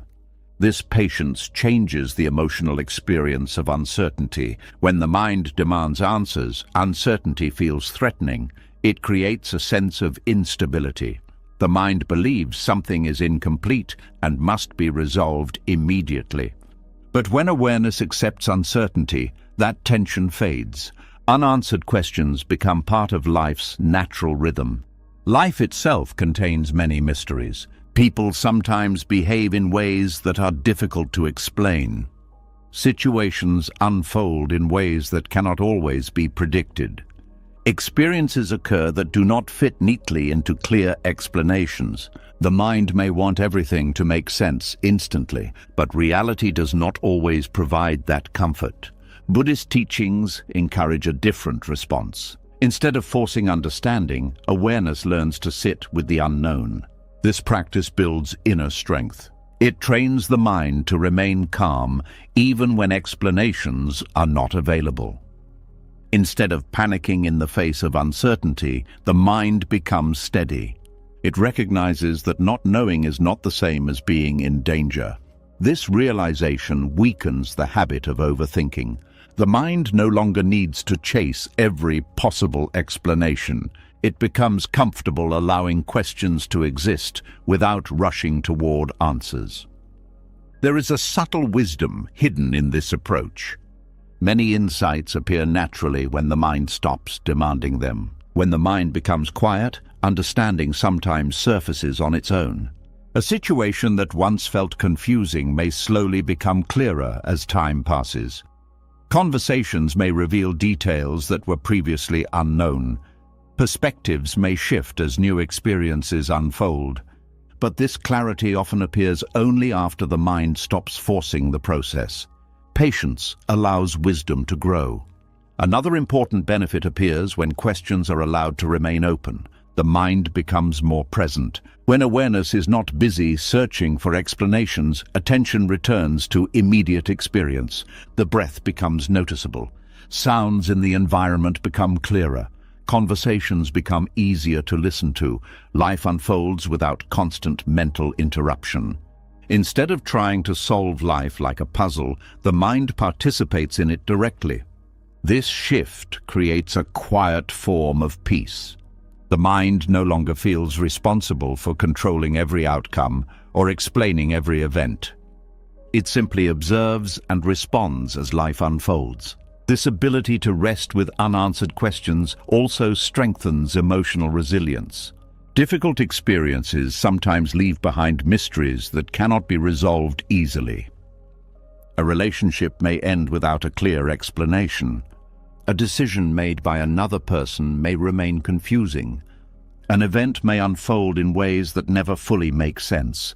The mind may search endlessly for reasons, but sometimes those reasons are not available. In these moments, acceptance becomes essential. Allowing the question to remain unanswered prevents the mind from becoming trapped in endless analysis. The mind recognizes that not every story needs a final explanation. Some experiences simply become part of life's unfolding journey. This understanding frees awareness from the exhausting task of solving every mystery. Instead of demanding closure, the mind learns to move forward with openness. Life continues. New experiences arise, new understanding appears gradually. The unanswered question loses its emotional weight. It becomes part of the past rather than an endless puzzle. Buddhist teachings often compare this process to holding water in an open hand. When the hand tightens, the water spills. But when the hand remains relaxed, the water stays naturally. The same principle applies to understanding. When the mind demands answers forcefully, clarity becomes difficult to reach.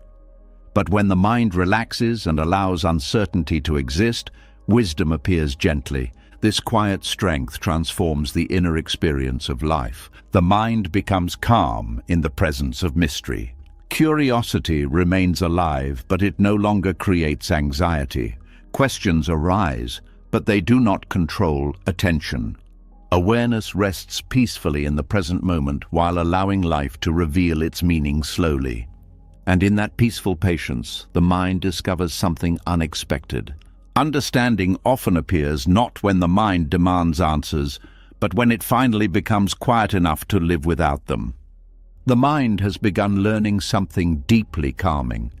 When questions are allowed to remain open, the pressure to force answers slowly fades. Instead of chasing explanations endlessly, awareness becomes patient. Life begins to unfold without constant interrogation, and the mind realizes that not every mystery must be solved in order for peace to exist. But as the mind becomes comfortable with unanswered questions, another discovery begins to appear, one that quietly changes the entire relationship with thought. Many people live as if every thought that appears in the mind must be believed. A thought arises, and almost instantly it feels true. The mind treats it as a fact. If the thought says something might go wrong, anxiety begins. If the thought suggests someone is upset, worry follows. If the thought criticizes the self, shame may appear. This automatic belief gives thoughts enormous power. But Buddhist teachings reveal something simple and transformative. A thought is not necessarily the truth. It is simply a mental event. It appears briefly inside awareness, just like a sound or a sensation. Yet the mind often treats thoughts differently from other experiences. It clings to them. It assumes they represent reality accurately.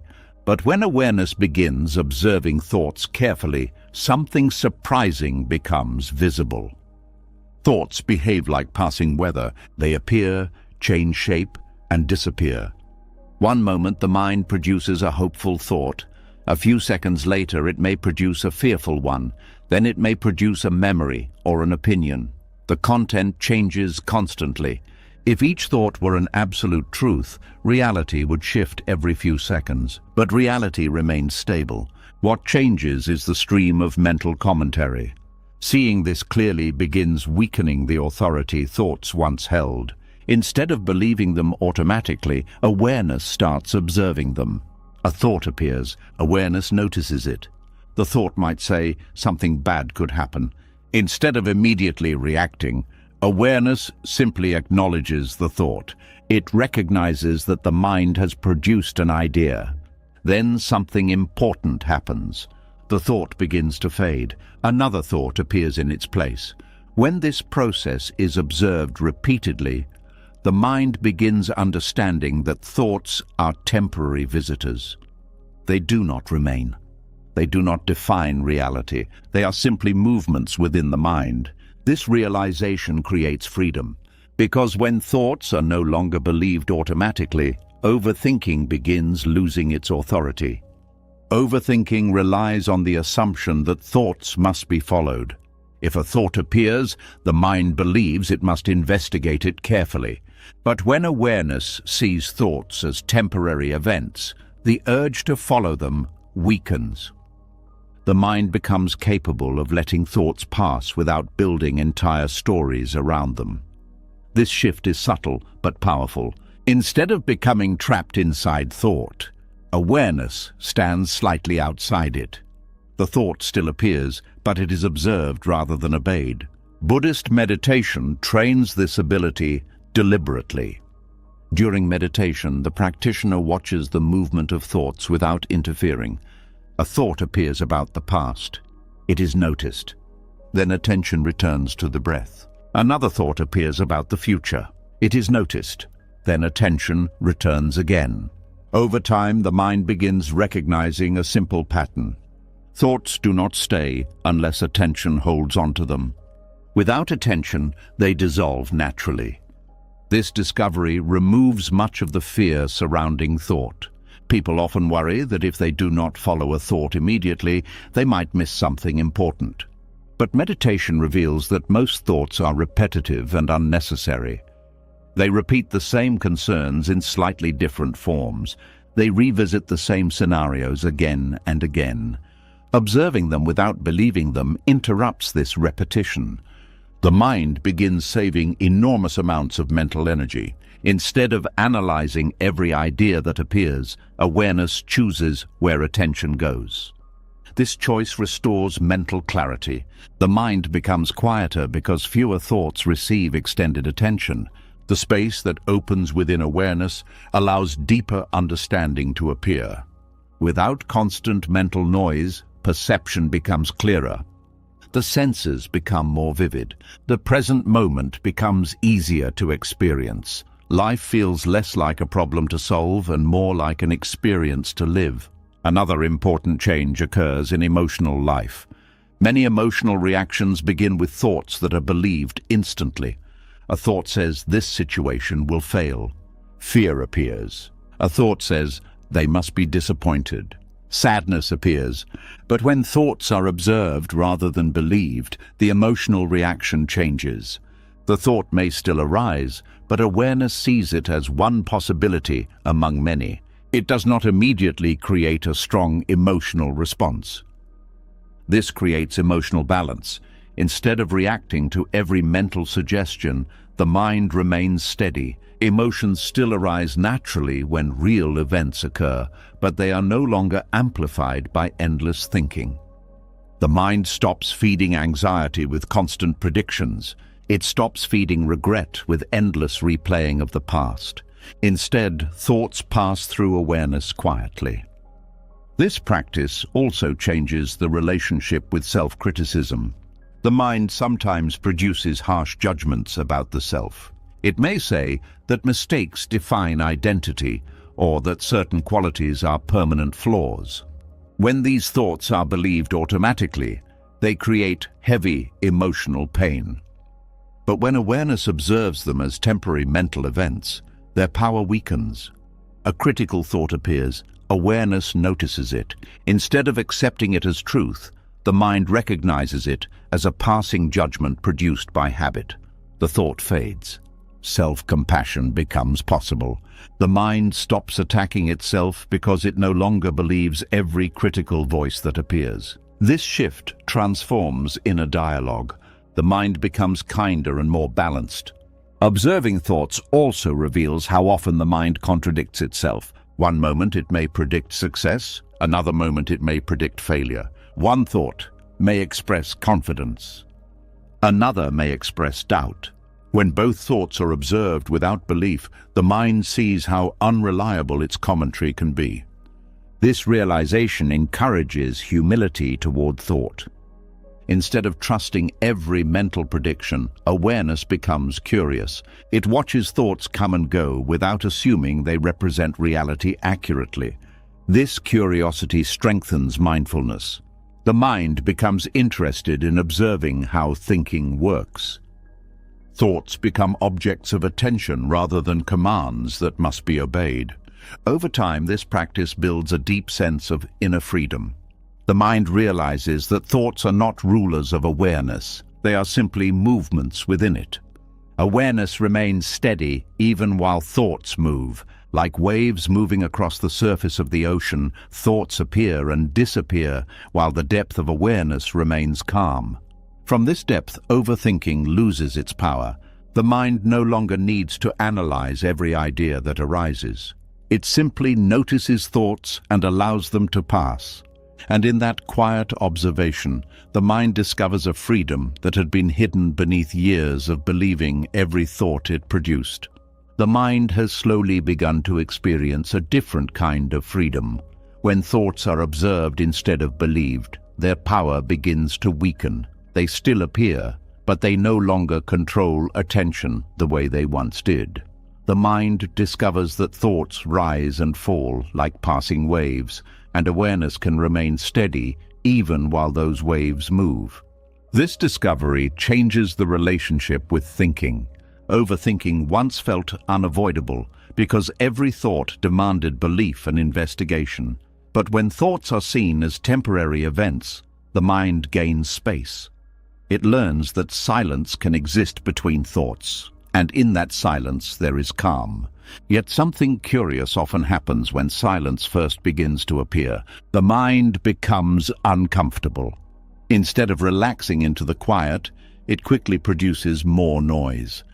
New thoughts appear. Plans, worries, memories, and ideas rush in almost instantly. The mind begins filling the space again. This reaction reveals something important. The mind often fears stillness. Stillness is unfamiliar to a mind that has spent years running continuously. Thinking has become its default activity. The constant movement of thought feels normal, even when it produces stress. Silence feels different. In silence, the mind can no longer hide behind endless mental activity. Without the noise of constant thinking, awareness begins noticing deeper layers of experience. This can feel unsettling at first, because when thinking slows down, emotions that were previously ignored may become visible. Feelings that were pushed aside by constant distraction may rise gently into awareness. A person who spends the entire day planning, analyzing, and worrying may not notice the quiet loneliness beneath those thoughts. The noise of thinking keeps attention occupied, but when the mind becomes still, that loneliness may appear clearly. The same pattern occurs with many emotions.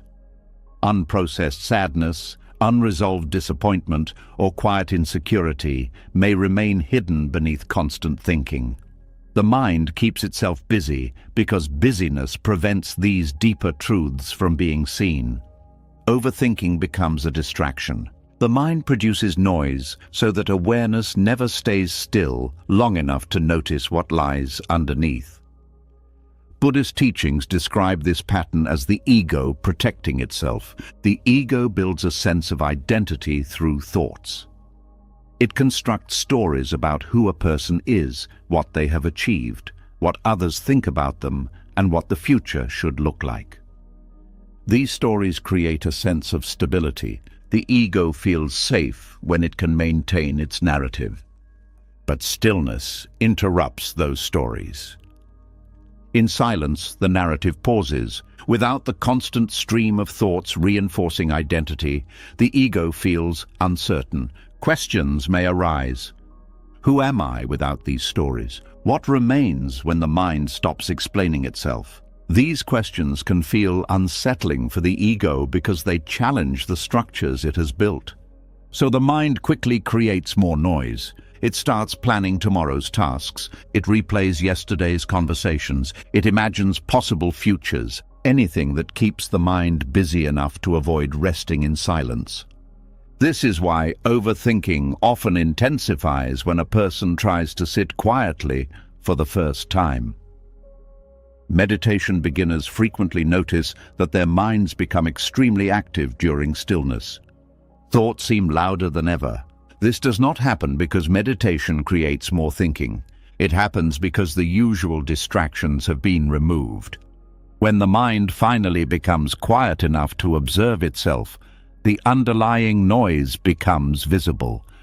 This observation can feel overwhelming initially, but Buddhist meditation teaches patience. Instead of fighting the noise, awareness simply observes it.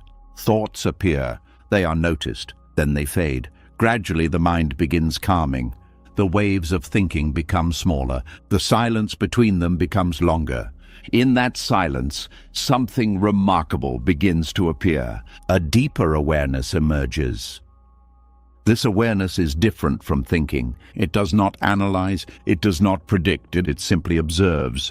And in that observation, many truths become visible. The mind begins seeing how much of its activity was unnecessary.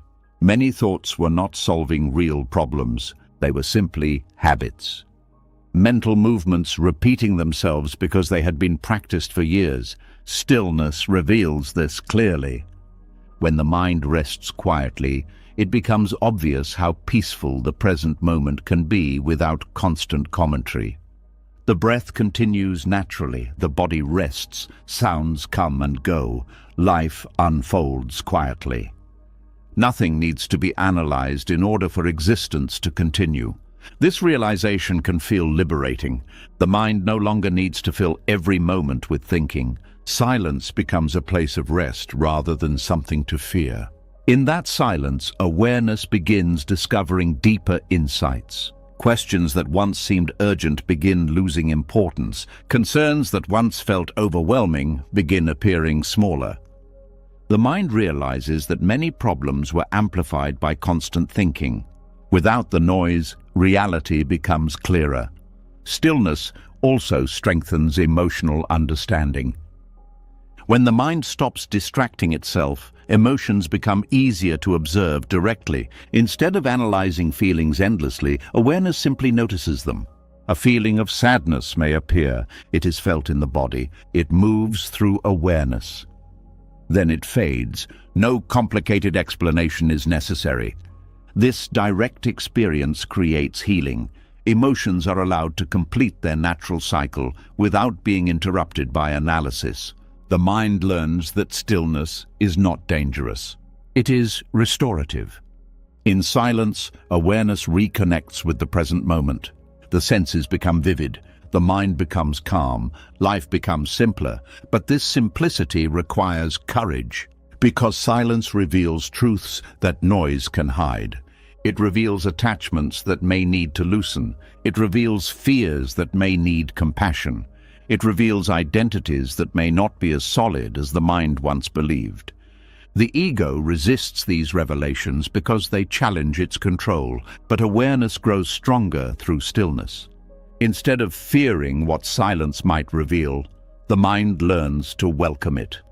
Each moment of quiet becomes an opportunity to see clearly. Thoughts become less important. Presence becomes more valuable. Overthinking loses its appeal because silence feels more peaceful than noise.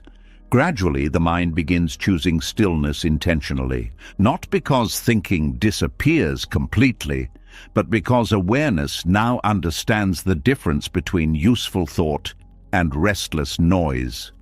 Thought can appear when needed, but silence becomes the foundation beneath it. From that foundation, the mind becomes balanced. It can think when necessary. It can rest when thinking is unnecessary. And within that balance, awareness discovers something the noisy mind rarely notices. The deepest clarity often appears not in the middle of constant thinking, but in the quiet space that thinking once tried to avoid. The mind has begun uncovering something surprising. When silence appears, many of the fears that once felt powerful begin losing their intensity. Stillness reveals how much mental noise was created simply to avoid deeper awareness.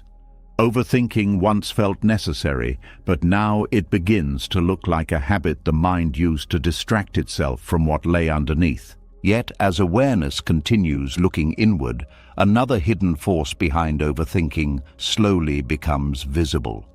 The way the mind speaks to itself. Many people assume that overthinking happens only because the mind is trying to solve problems, but very often, overthinking is fueled by something more subtle, harsh self-judgment. A mistake happens, a decision does not work out the way the mind hoped, an awkward conversation occurs. Almost immediately the mind begins evaluating itself. Why did I say that? Why didn't I handle it better? What must others think now? How could I have made such a mistake? These questions do not come from curiosity, they come from criticism. The mind begins placing itself on trial. Every detail of the event becomes evidence in an internal courtroom. The mind replays the moment repeatedly, searching for proof that the mistake should have been avoided. This process can continue for hours, sometimes even for days. But beneath the repeated analysis lies a painful assumption. The mind believes it must punish itself in order to improve. It believes that harshness will prevent future mistakes, so it continues the interrogation. But instead of producing clarity, this self-judgment tightens mental pressure.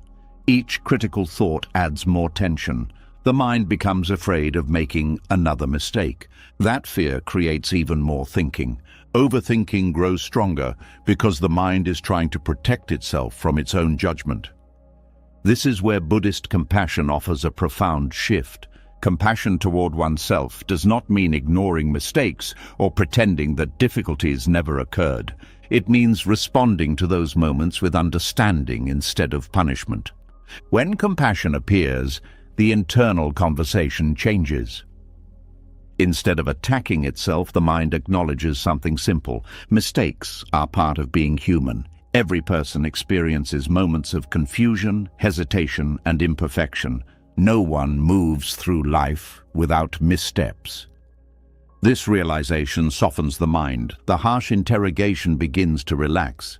Instead of asking why something went wrong with anger, awareness becomes curious. What can be learned from this experience? How can growth emerge from this moment? The difference between these two approaches is enormous. Self-judgment traps the mind inside the past. Compassion opens the door to learning. Overthinking thrives when the mind is afraid of its own criticism, but when compassion appears, that fear begins dissolving. The mind no longer needs to analyze every detail repeatedly. It becomes safe to let the moment pass. This emotional safety creates space, and within that space, mental pressure begins to soften. Buddhist teachings often emphasize that the mind suffers more from the way it treats itself than from the events it experiences. Two people may face the same situation. One responds with harsh self-blame. The other responds with patience and understanding. The external event is identical, but the internal experience becomes completely different. The first mind becomes trapped inside overthinking. The second mind moves forward with calm reflection. Compassion transforms how the mind processes experience. Instead of reacting with punishment, awareness responds with kindness. This kindness does not remove responsibility, it simply removes unnecessary suffering.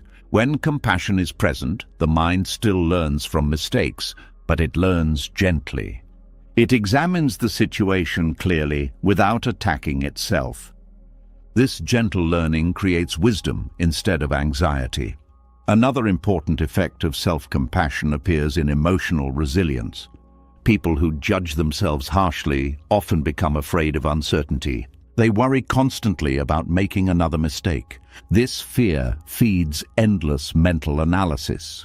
The mind tries to prevent future judgment by predicting every possible outcome. But when compassion replaces criticism, the fear of mistakes weakens.